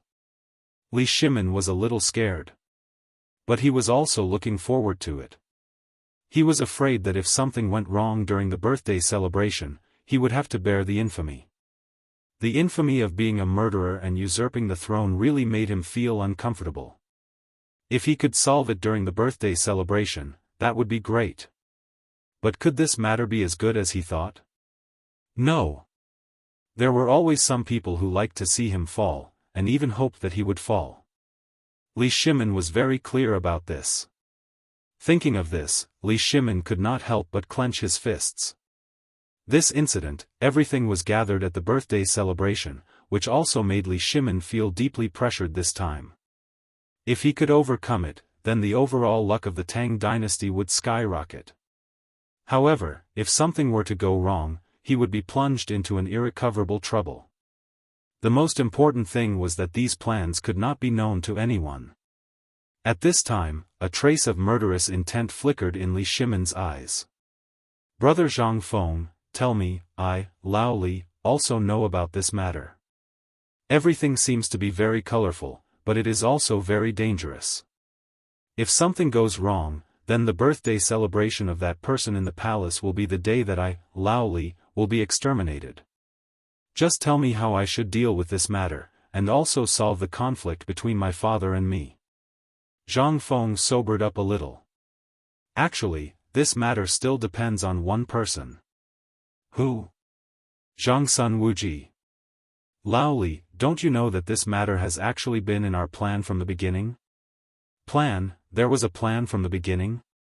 Li Shimin immediately became spirited and quickly asked, "I'd like to hear the details. Regarding this matter, you've always stood on your own side, but you've forgotten to look at the overall situation. Even until my death, I've been mentioning Zhangsun Wuji. Could it be that you don't understand why I must have you go find Zhangsun Wuji? A buzzing sound was heard. Li Shimin had thought through all his problems. Why did Zhang Feng keep saying that the people should not fight with the officials? Why did he keep stressing that they had to take a small share and let Zhangsun Wuji and the royal family take the majority? Why did he keep emphasizing it? Now, he finally understood. Zhang Feng had been plotting all along. It was a path where he could advance and sweep everything before him, and if he retreated, he could retreat safely. Although he was drunk now. However, his words still shocked Li Shimin. He had thought of all the possibilities. What was Zhang Feng thinking? How did he manage to strategize? Could it be that he had been plotting and weaving a net ever since the first time he fell in love with Long Yu Dao? He was aghast. He also wanted such an ability. Although he and Zhang Feng were now brothers, he also knew that Zhang Feng was teaching him. He was teaching him everything. During this period of time, Zhang Feng was like a mentor, opening many windows for Li Shimin. However, he was a little hesitant. He fell into Zhang Feng's flowery words and lost his ability to strategize. He also ignored Zhang Feng's words. Zhang Feng was teaching him how to rule a country. Li Shimin looked at Zhang Feng, who was leaning against the wall in a daze. He wanted to ask, but in the end, he could not say anything. He struggled to help Zhang Feng up, put together 2 or 3 long stools, and laid him flat on it. At this moment, Zhang Feng woke up. Instead of saying that he was awake, he had not slept all this time. Lao Li, we are brothers, aren't we? Your business is our business. Actually, from the moment I saw your face when you came in, I knew that you were lost. Remember this, the way of business is the way of the wolf. I believe you know about the animal called the wolf, right? Think of yourself as a wolf. Although you are in the middle of a storm, you still have to control the overall situation. This is very important. This is very important for the continuation of the whole tribe. You have forgotten what it looks like. I know. Li Shimin now felt like he had returned to the time when he was a teenager studying. He humbly remembered these 2 words. The way of the wolf. Come on. I'm very sleepy, so you should go back quickly. Don't let your wife wait too long. On the day of your father's birthday, remember to send a waiter to my shop.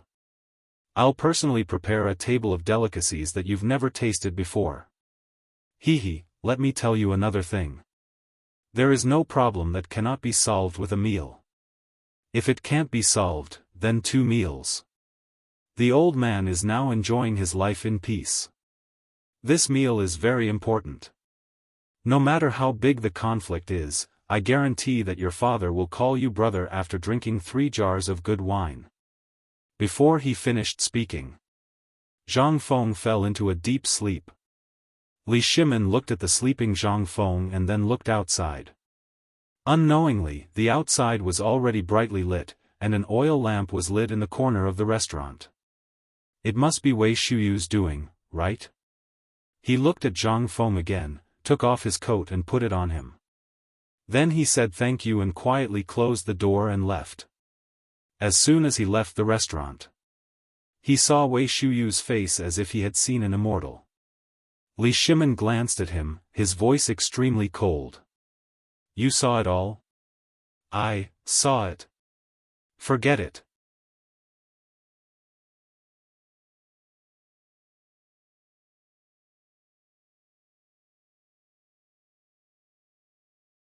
This old man thinks that his talent and knowledge, as well as his analysis of the current situation, are enough to look down on the world. Our Tang dynasty's imperial court urgently needs the injection of such fresh blood. Only in this way can the imperial court, which is like a pool of stagnant water, have a trace of vitality. If I may be so bold as to ask, what? I haven't made a decision yet. Are you all in a hurry to rope him in? Just as Wei Zheng was about to kneel down and ask the empress for permission, Li Shimin's voice suddenly sounded behind everyone. Everyone was so scared that they hurriedly knelt down to welcome him. Li Shimon's face was full of unhappiness. He glared at Wei Zheng and the others. Under the worried eyes of Empress Zhongsun, he sat down on the dragon throne. Li Shimon was very surprised. Wei Zheng and Zhang Feng had only met 2 or 3 times. How could such an upright and plain-spoken person like him be willing to lower his noble head and humbly beg the Empress for Zhang Feng's sake? How rare! This was truly a rare sight. From this, it could be seen that Zhang Feng's charm was very strong. I know that all of you are thinking of the Tang dynasty, but let's talk about this later. I have an extremely important matter to discuss now. Empress Zhongsun heard this. She stood up and said, "Your Majesty, I'll take my leave first." As the Empress left, everyone's eyes were burning. Everyone knew why the Emperor left the palace this time. They couldn't tell whether the Emperor had solved this matter or not, but from his words, they could tell that he was in control of the whole situation. Everyone couldn't help but breathe a sigh of relief. "Your Majesty, have you found a way to solve the problem with the retired Emperor?" "Let's not talk about this first. There's another matter, which is more important than this. If it goes well, the Tang dynasty will immediately enter a prosperous era. If it fails, the Tang dynasty will face a disaster." "What? A disaster?" Everyone was shocked. Was it really so serious? What was it? Did the Turks march southward? No. I just received the news that Longyu Road didn't receive any sign of the Turks' army. There was no one else except for the group of envoys who came to the capital. Everyone was anxious. But they couldn't figure out what was going on. However, Li Shimon heaved a long sigh. "I saw the Crown Prince and Princess of Zhenla entering a tavern today."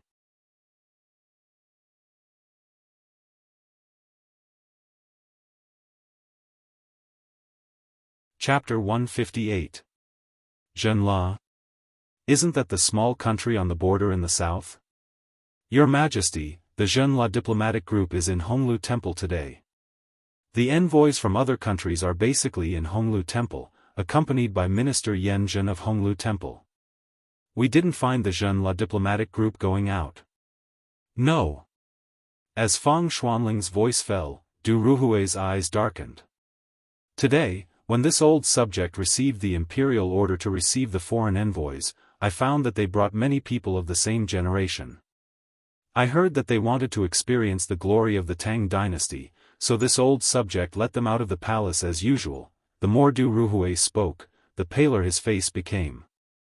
The tavern was a secret in everyone's heart. It was actually discovered by the Zhenla people, and it was even seen by the emperor.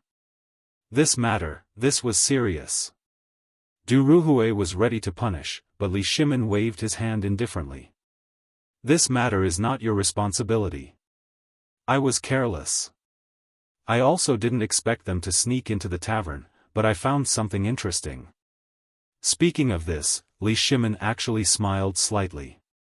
"Can you guess how miserable the Crown Prince and Princess of Zhenla were when they came out? Zhang Feng actually robbed them clean."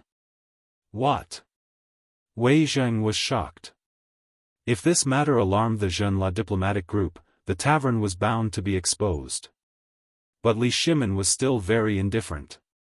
He waved his hand and said, "I was also worried before, but when I finally entered the tavern, I found that this kid actually liked that Princess Zhenla." Everyone was stunned when they heard this. Zhang Feng liked that kind of person?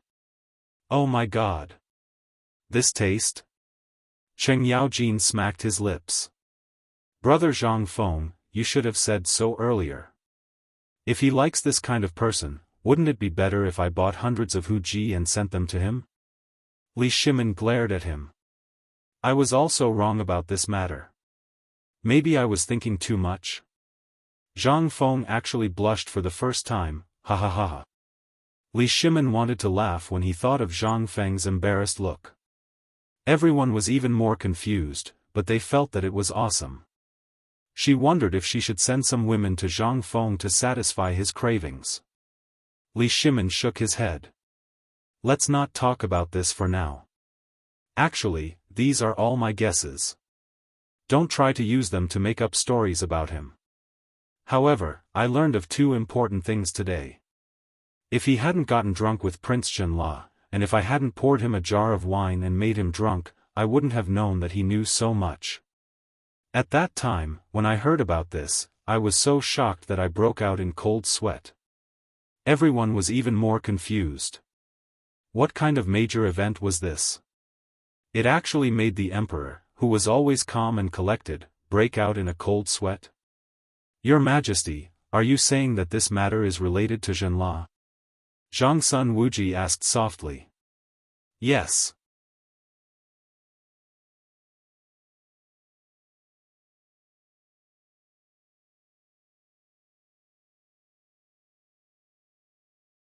Chapter 159. The sound of people falling to the ground was within Li Shimin's expectation. The white jade tablets in everyone's hands, and even Cheng Yaojin, fell to the ground. As for those who didn't fall, their faces were pale, and their bodies were trembling. 500 years. What was the effect? Millions of families. 500 years? Wei Zheng and the others couldn't help but groan. Once upon a time, they didn't dare to ask for that. They were only willing to use a little bit of poisonous salt on important days. But one day, the people of the entire Tang dynasty could use it in their sleep? This, they thought they were dreaming. Li Shimin was the same. Don't worry about it. When I first learned about this matter, I was also like this. Now, you all know that Zhang Feng, you, and I have mastered the art of making salt. What is this? This is the lifeline of the Tang dynasty. We only need to use a little method to get countless things that others think are waste. Then, we can refine them a little and make them into non-toxic and harmless fine salt. What do you think of this business? Your Majesty, there is so much salt, and the art of making salt is not a profound secret art. Moreover, it is so far away. If someone is interested, they can find out about it after a little inquiry. What if Zhenla or other countries steal it? What do you think? Wei Zheng asked the doubt in his heart. Li Shimin waved his hand. I also asked about this matter, but Zhang Feng only said one sentence, spread the wealth. The salt collected can't be used. But the amount of salt we can make is not something that anyone can control. We get the first batch of salt and sell it to other countries. Then, we quietly refine the salt and sell it to ourselves. Although there are some differences in the color, after grinding, it will be snow white, right? No matter who it is, they won't be able to see the difference. Only we know that it is actually poisonous salt. What do you think of this plan? Li Shimin narrowed his eyes and asked. Vicious.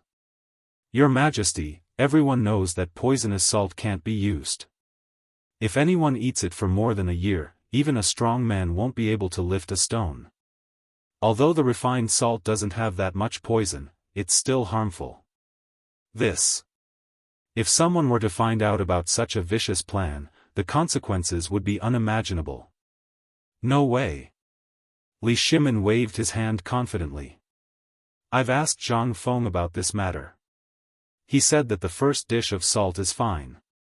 At most, after eating it for 10 or 20 years, one will develop a neck disease. Furthermore, at that time, there will be problems with one's constitution. Everyone was shocked. It would take 10 to 20 years for the problem to be discovered. They didn't dare to think about it. He had also thought things through. With Li Shimin's narration, everyone's eyes couldn't help but light up. It seemed that Li Shimin was getting drunk. Or perhaps he was a little tired. He waved his hand and asked Wei Shuyu to come forward. I'm a little tired. You can ask Wei Shuyu about the details. We'll settle the details tomorrow morning. Tomorrow, we'll settle this matter and sign the contract for him. What do you think? Everyone looked at each other, then stood up and respectfully sent off Li Shimin. Then, Cheng Yaojin grabbed Wei Shuyu's Mingguang armor and asked, "Boy, tell us, what did His Majesty and Zhang Feng talk about? If you don't behave, Lao Tzu will beat you to death." Wei Shuyu cried. She looked at Wei Zheng with pleading eyes. Wei Zheng pretended not to see. He said in a low voice, "Old Cheng, let's not scare the child. What if the child is frightened? Lao Tzu will fight it out with you." When Cheng Yaojin heard this, his face immediately turned pale. He withdrew his hand embarrassedly, sat on the stool, and waited with his ears pricked up. With Wei Zheng's protection, Wei Shuyu became bolder. She gave a fist salute and said, "Uncles, I followed His Majesty to the small tavern today and eavesdropped a little at the door." Zhang Feng's plan. Ah! Under the angry stares of the crowd, Wei Shuyu hurriedly stopped showing off. She shrank her neck and said, "He means to use these things to exchange for grain. 1 caddy of fine grain and 1 caddy of salt. F***ck. Did Brother Zhang Feng come up with this plan? What if there's no grain? For example, what about the Turks?" Fang Xianling and Du Ruhui's white beards were trembling. They asked hurriedly. Zhang Feng didn't say anything about the Turks, but I think he means to exchange cattle and sheep. Moreover, he said that the horses will only be exchanged for grain, not salt. Hearing this, everyone cursed in unison. F***ck. I knew it.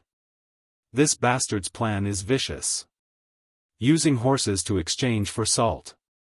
And it's this kind of salt. Ha ha ha, if Xieli and Tuli know about this, I really want to see their expressions. They're a race on horseback. Without horses, what can they use to fight the Tang dynasty? This is a good plan. But in the end, everyone understood. Because this plan was mentioned by Zhang Feng from the beginning. But they didn't expect that Zhang Feng wouldn't stop until the Turks were dead. They wanted to know how the Turks offended Zhang Feng to make him hate them so much. But let's not talk about Zhang Feng. Which one of them didn't hate the Turks? Under Wei Shuyu's baffled gaze, everyone burst into laughter for a while. Then, everyone fell silent.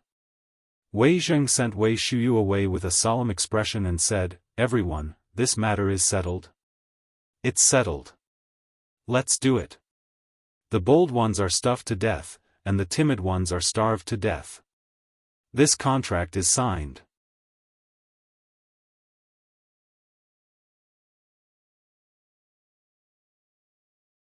Chapter 160. Zhang Feng was very tired. Really tired. He had slept on the floor of the tavern for the whole night. At this moment, with one hand on the wall and the other on his waist, he slowly lay down on the recliner and felt a little better. "Damn Lao Li, don't you know how to put me on the recliner?" Looking at the iron wine pot under his waist, Zhang Feng felt a toothache. He would never get drunk again. Damn it, it was too lonely to be alone. Zhang Feng supported his waist with difficulty, dragged the recliner, and slowly opened the door of the tavern. He hung a sign on the door saying that the tavern was temporarily closed. Then, he groaned and lay down under the crooked tree, going back to sleep. Lao Li should have used his connections to go to Honglu Temple by now, right? If this matter succeeds, then Lao Tzu's plan will succeed. Wulin, is there a Wulin? Last night, even though he had gotten drunk, he still wanted to drink with her. But the guy on the roof beam, he saw it with his own eyes. He could climb up the roof beam without making a sound, and even point a crossbow at him. It seemed that Lao Li's family was also very deep. Zhang Feng had only seen people with such superb climbing skills on TV and in novels. Wuxia. Could it be that there were also Wulin people in this world? There was also Jianghu. Then, he had to think about it carefully. When the time came, would he go to the end of the world with his sword, or would he give up his power to the world, just as Zhang Feng was thinking about whether there was a Wulin in this world, and whether he should go to the end of the world with his sword. The sun was already shining on the paper window of Chang'an City. With the sound of 3 gongs, the bustle of Chang'an began. The market is open. The Imperial Palace. The morning court session ended in a hurry.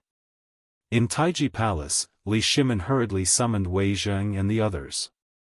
How did the discussion last night go? Do you think this contract can be signed? As Li Shimin's voice fell. Everyone in the hall couldn't wait to talk about it. Your Majesty, let me tell you. As for this matter, we need to endure it with Zhenla. At the very least, we have to wait until they can't wait any longer. No. Old man Fong, this matter can't be delayed any longer. If this drags on, everything will be over. The retired emperor's birthday is coming soon. If we can perfectly resolve this matter before the birthday, wouldn't the conflict between the emperor and the retired emperor be completely resolved? That's inappropriate. Fang Xianling waved his hand. He cupped his hands and said, Your Majesty, I thought about it last night and felt that there is something missing in this matter. We still haven't received confirmation from Tubo. If we agree to Zhenla first, what if Tubo survives the drought? Li Shimin knew that there were objections. He smiled faintly and said, Actually, we have also thought about this matter.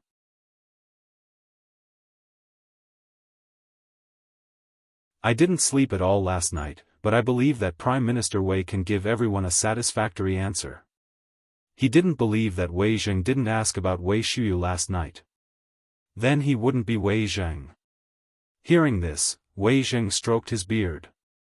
Unlike the excitement of the others, he was extremely calm now.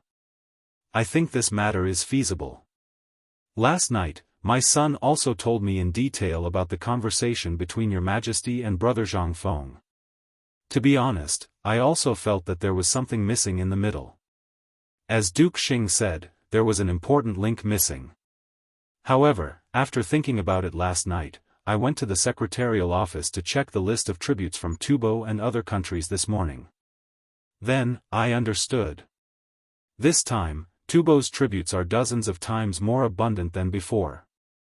I think they want to reduce the cost of this matter to the lowest during this birthday, and then get the manufacturing method of the water wheel at the lowest price. Oh.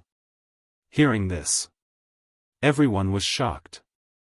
Li Shimin already knew about this. He waved his hand indifferently. Prime Minister Wei is right about this matter. Therefore, I have decided to summon Prince Zhenla to Taiji Palace later. What do you all think? Everyone's doubts were cleared. Now, who dared to object? All of them bowed. Your Majesty, congratulations. Ha ha ha. Someone come, fax Prince Zhenla for an audience. You all also come with me to see this rare grand scene. Li Shimin was in a very good mood. Relatively speaking, he was still a little excited. Originally, these matters were supposed to be handled by the Crown Prince or the Supreme Court. However, this time, because of the importance of this matter, Li Shimin didn't announce it. Instead, he sent someone to inform the Taichung Temple, the Supreme Court, the Guanglu Temple, and the people of the 3 provinces and 6 ministries. A moment later, the officials of the Honglu Temple, the Supreme Court, and the Taichung Temple personally explained the identity of Zhenla. Then, the small yellow door hurriedly led the nervous Shiva into Taiji Palace. Along the way, Shiva's eyes stared straight at the heel of the small yellow door in front of him. He didn't even dare to look around. He didn't know the purpose of this summons, but he could guess a little. However, it was also because of this that Zhang Feng's identity became even more mysterious. After entering Taiji Palace, after passing through 3 large doors and countless crescent-shaped doorways, Shiva finally stopped in front of a magnificent house. The small yellow door lightly knocked on the door and said, Your Majesty, Prince Zhenla, Lamar Shiva, requests an audience.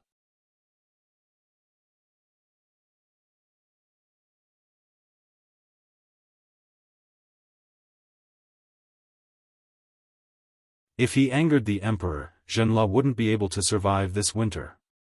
Now, because of the drought in Tubo, Zhenla had been seriously affected. At this time, most of the people could only rely on fish in the sea and wild vegetables in the mountains to fill their stomachs.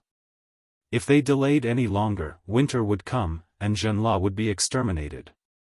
Your Majesty, please understand. Because of the drought in Tubo, Zhenla often looted the rich land of our country. Now, most of our people can only rely on wild vegetables and fish to fill their stomachs. Your Majesty, the Tang emperors, please have mercy on us. Li Shimin smiled.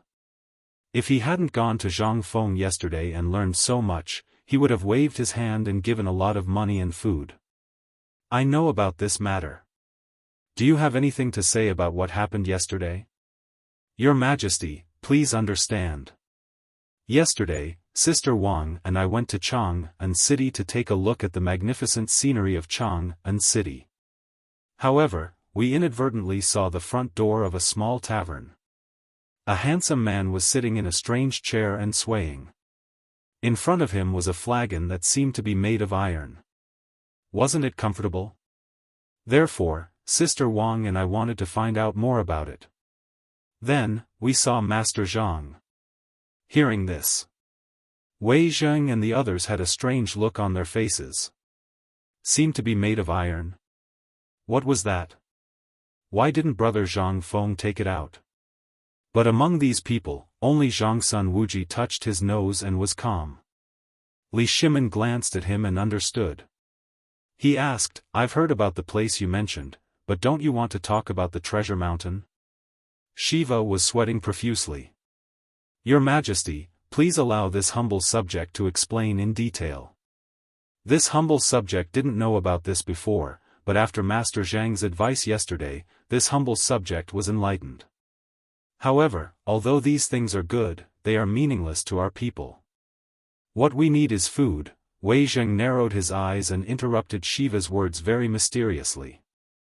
He asked, Your Majesty, you know the details. Your Majesty, what you want to know is, how are you going to deal with this matter? How to deal with it? Did Shiva have a choice now? Last night, he thought that the person Master Zhang introduced might be a small businessman. But he didn't know that the person he introduced was the emperor of the Tang dynasty. Didn't he come here to see the emperor and then solve the famine problem? So, what choice did he have now? Shiva prostrated himself excitedly and said, Your Majesty, please establish an eternal trade with Zhenla and save our people.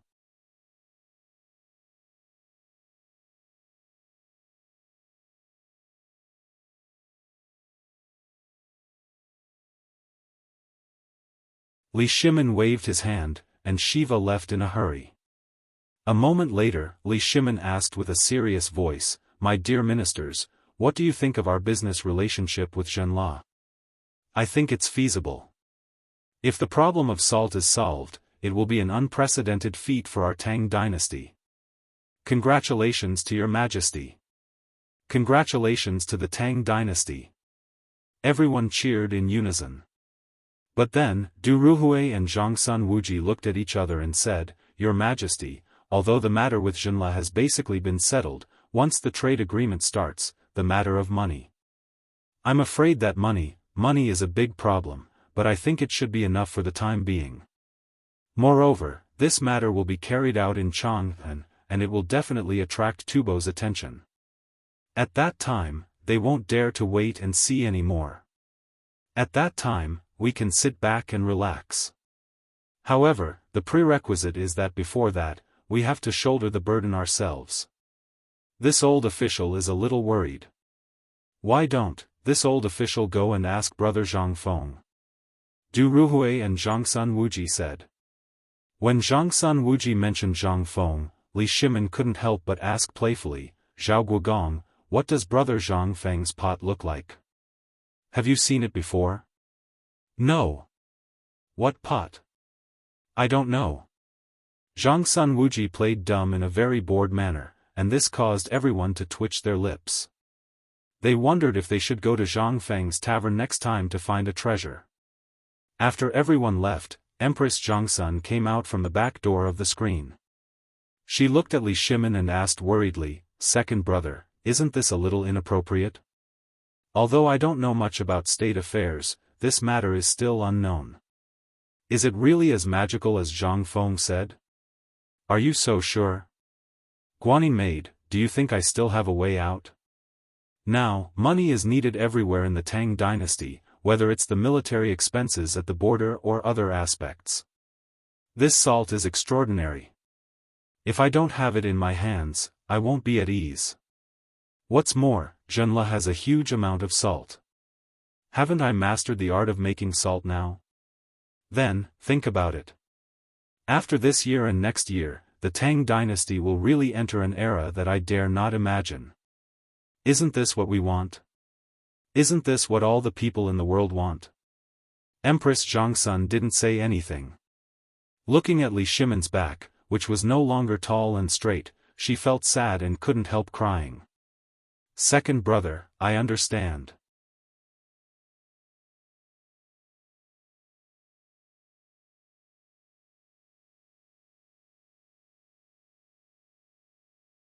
It was as if they were looking at the beautiful scenery of a golden age. Hearing this, Zhang Feng nodded. He took out half a string of money and threw it to the dog. Scram, scram, scram. Go and take a bath for me. It stinks. There were at least 50 coins and half a string of money. In an instant, the 4 children smiled brightly like flowers. They thanked Zhang Feng gratefully and squatted on the ground to divide the coins one by one. After that, Go Zi sucked his snot bubbles and stared at Zhang Feng with a silly smile. Zhang Feng pointed at the tavern with his palm leaf fan speechlessly. Go, it's on the counter of the tavern. Go and get it yourself. Those were Lao Li's clothes. Zhang Feng did not mind giving them away. These were simple and poor children who were still slaves. Basically, Zhang Feng's source of information depended on them. As for these little fellows, they basically relied on Zhang Feng's leftovers and the money he gave them to feed their entire family. Regarding this, Zhang Feng did not have the slightest bit of psychological burden. He was a modern man. He could not bear to see people like this. Especially these children. Basically, they were the same age as his younger brother in his previous life. Looking at them holding the money and running back happily, Zhang Feng smiled knowingly. Brother, are you okay over there? Remember to take good care of Lao Tzu's parents. Brother. The sudden call of brother made Zhang Feng tremble. He rubbed his eyes and looked over. Only then did he see Go Zi holding the clothes in his hands and looking at him in shock. Zhang Feng's eyes moistened. Then, he shouted impatiently, "What's wrong? Why aren't you leaving? Are you waiting for Lao Tzu to cook for you?" "No, brother, this clothes. If you take it to the pawn shop, it can be sold for at least 30 coins, scram, scram, scram. That was thrown away by someone else. I said I'll give it to you, so I'll give it to you. Lao Tzu, I don't lack that money." Go Zi left. However, he no longer had his usual cheeky smile. Instead, he shrugged his shoulders. When he turned the corner, he even knelt on the ground and kowtowed 3 times to Zhang Feng. "Brother, son Go Zi, will repay your life-saving grace with my sister's life in the future." Although the money and the shabby clothes were really nothing to him, he still had a lot of money. But what he didn't know was that these youths that he had inadvertently saved out of boredom today, when he set foot on that land 10 years later, these youths had really risked their lives to save him from a pile of corpses. Among them, even though Go Zi's lower body was chopped off, he still used his mouth and hands to save the unconscious Zhang Feng.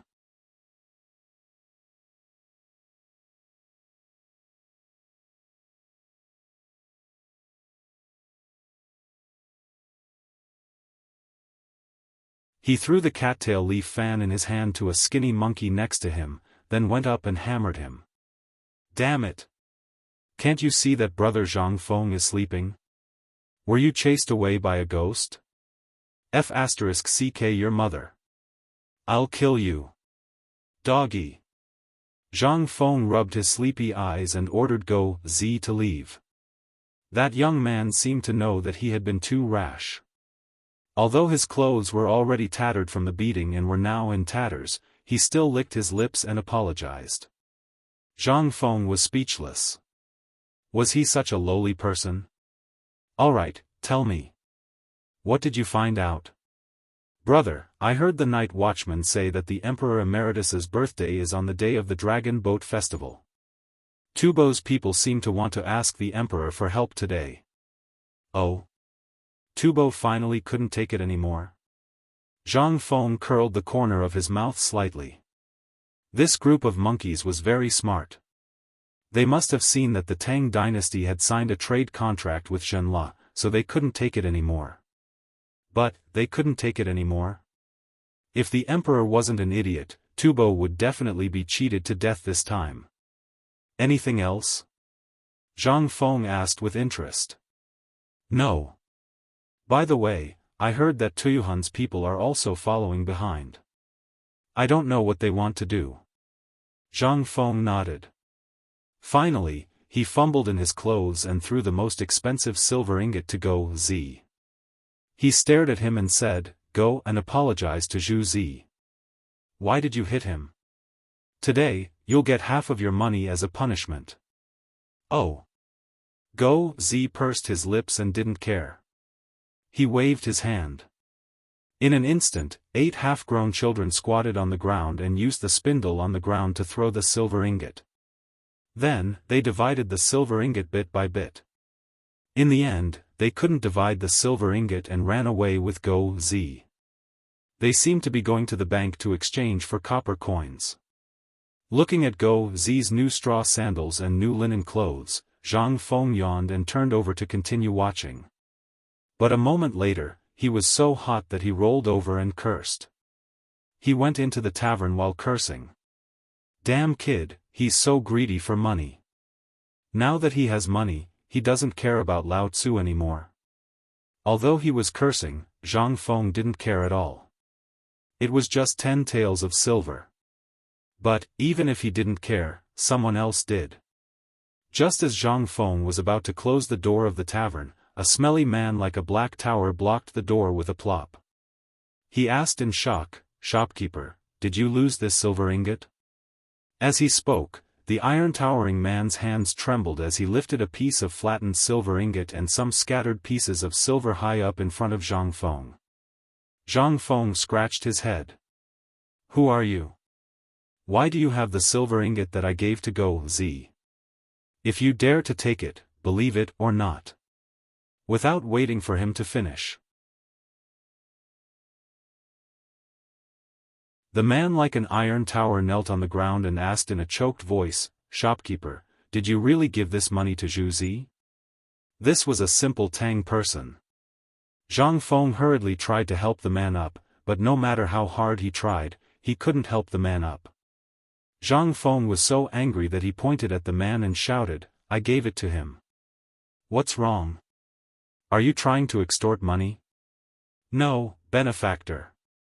I am Zhu Zi's father. Previously, Zhu Zi brought back money from time to time. I didn't know where he got it from. Today, I finally know. But the money today is too much. I don't deserve it. Get lost. I gave this money to Zhu Zi and the others, not to you. If you don't want it, Lao Tzu won't give it to you. Give it back to Zhu Zi. Otherwise, Lao Tzu will report you to the authorities and put you in jail." After saying that, Zhang Feng didn't even bother to close the door. He dragged the recliner and walked into the kitchen, ignoring the man. The man choked with sobs. His whole body trembled as he kowtowed a few times. Then, he gently wiped the place where he just knelt, closed the door and left. "Benefactor, thank you."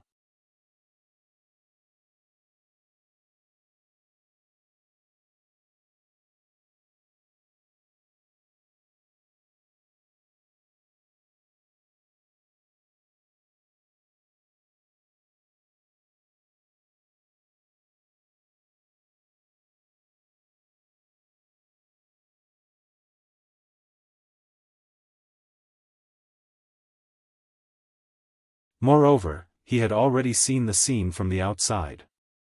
Actually, he did not want to come just now. His nose was sour and he wanted to turn around and leave. But when he thought of what happened over there, he had to bite the bullet and come in. He had to pretend that he did not see anything. Could he pretend that he did not see anything? No way. Those are his people. He also felt that it was very embarrassing to be an emperor in this position. But he felt that Zhang Feng's way of doing things was a little novel. He had asked these people before, and they were all slaves. In the eyes of ordinary people, these people were the lowest of the low. But Zhang Feng didn't have that many rules. Zhang Feng was too lazy to clean the table. He placed the egg on an exquisite wine jar and placed it high above the counter under the signboard. This scene could not help but make Li Shimin curious. Brother Zhang Feng, this is not an egg. It's a favor. Zhang Feng's voice was very calm. Lao Li, do you know? This egg, do you know what it means to a slave family who can't even fill their stomachs? This egg is probably the cost of a day's worth of food for their entire family. But because of a little favor, they resolutely took it out and gave it to me. It was just to thank me for giving them a little wage. Li Shimin was silent. What could he say? What could he say now? Everything was because they were too poor. He also wanted everyone to be rich and no longer have to go hungry. But, all of this was an extravagant hope. There was still a long way to go.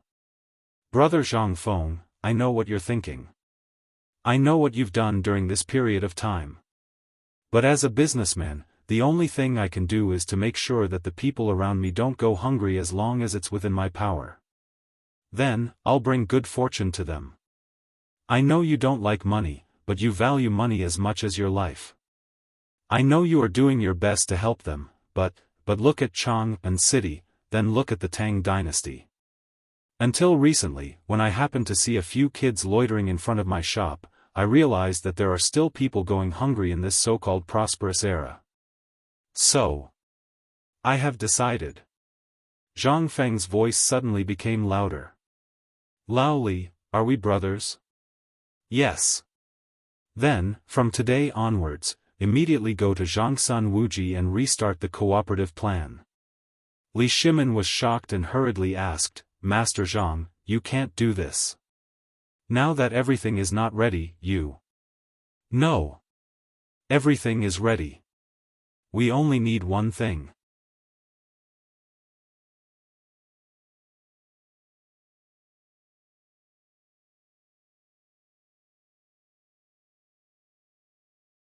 I don't believe it. Li Shimin shook his head like a rattle drum. Fine. I knew you wouldn't believe it. Zhang Feng rolled up his sleeves and said, Actually, I do know why you're here. You're here because of Jinla's matter, right? And I also know that Jinla was anxious this time. For the first time, he gave you something that you couldn't eat, right? You don't have enough money. How did you know? Li Shimin's eyes were as wide as copper coins. Asked. He had never mentioned this matter before. Zhang Feng smiled mysteriously. How did I know? I know everything. Do you believe it or not? I don't believe it. Li Shimin curled his lips. Previously, he really believed that Zhang Feng had guessed it, but now, he knew that this guy was definitely guessing. Otherwise, how could he know what happened in the palace when he was in the tavern? Zhang Feng's mood recovered at this time. He took a jar of the strongest wine from the counter, took out 2 big bowls, filled them, and handed them to Li Shimin, saying, This matter has spread like wildfire in Chang'an City, and I was the one who instigated this matter. How could I not know? Let me tell you. King Jinla came to see the emperor this time, right? Don't say that Zhangsun Wuji didn't inform you about this matter. Did King Jinla go crazy and use the power of the whole country to bring all the people who could sell it? Li Shimin was stunned. How did you know? Hey! This is habitual thinking. Think about it. If you were afraid of being poor, and suddenly someone said that the place where you sleep is full of treasures, wouldn't you want to tear down that piece of land and sell it to that person? It seems that this is the truth. Li Shimon's face slowly became dignified at this time. Everything was exactly as Zhang Feng said. Brother Zhang Feng, to tell you the truth, I also have a deal with Jinla, but this guy wants to sell Jinla to me. I don't have enough money now. And the contract has been signed. If I go back on my word, I'm afraid that I'll do something desperate. Li Shimon stopped pretending. He hurriedly asked, what should we do now? If this matter is messed up, King Jinla will say it to the emperor, and I will be completely finished. Zhang Feng looked at Li Shimon with some contempt. Now you know how to be anxious. What were you doing earlier? Don't you know that haste makes waste? It's not that I'm anxious. It's that bastard King Jinla who cheated. Otherwise, who would know that he brought all the things he could sell? This time I'm in big trouble. King Jinla wants to show off his power to the Tang dynasty. No. There's still hope. Zhang Feng smiled faintly. He pointed to the wine bowl. As long as you finish this bowl of wine, I'll tell you the way. Li Shimon glanced at the big bowl and smelled the pungent smell of wine. Before he drank it, his eyes were stung by the smell of wine. His eyelids couldn't help but twitch. This guy wanted to take revenge.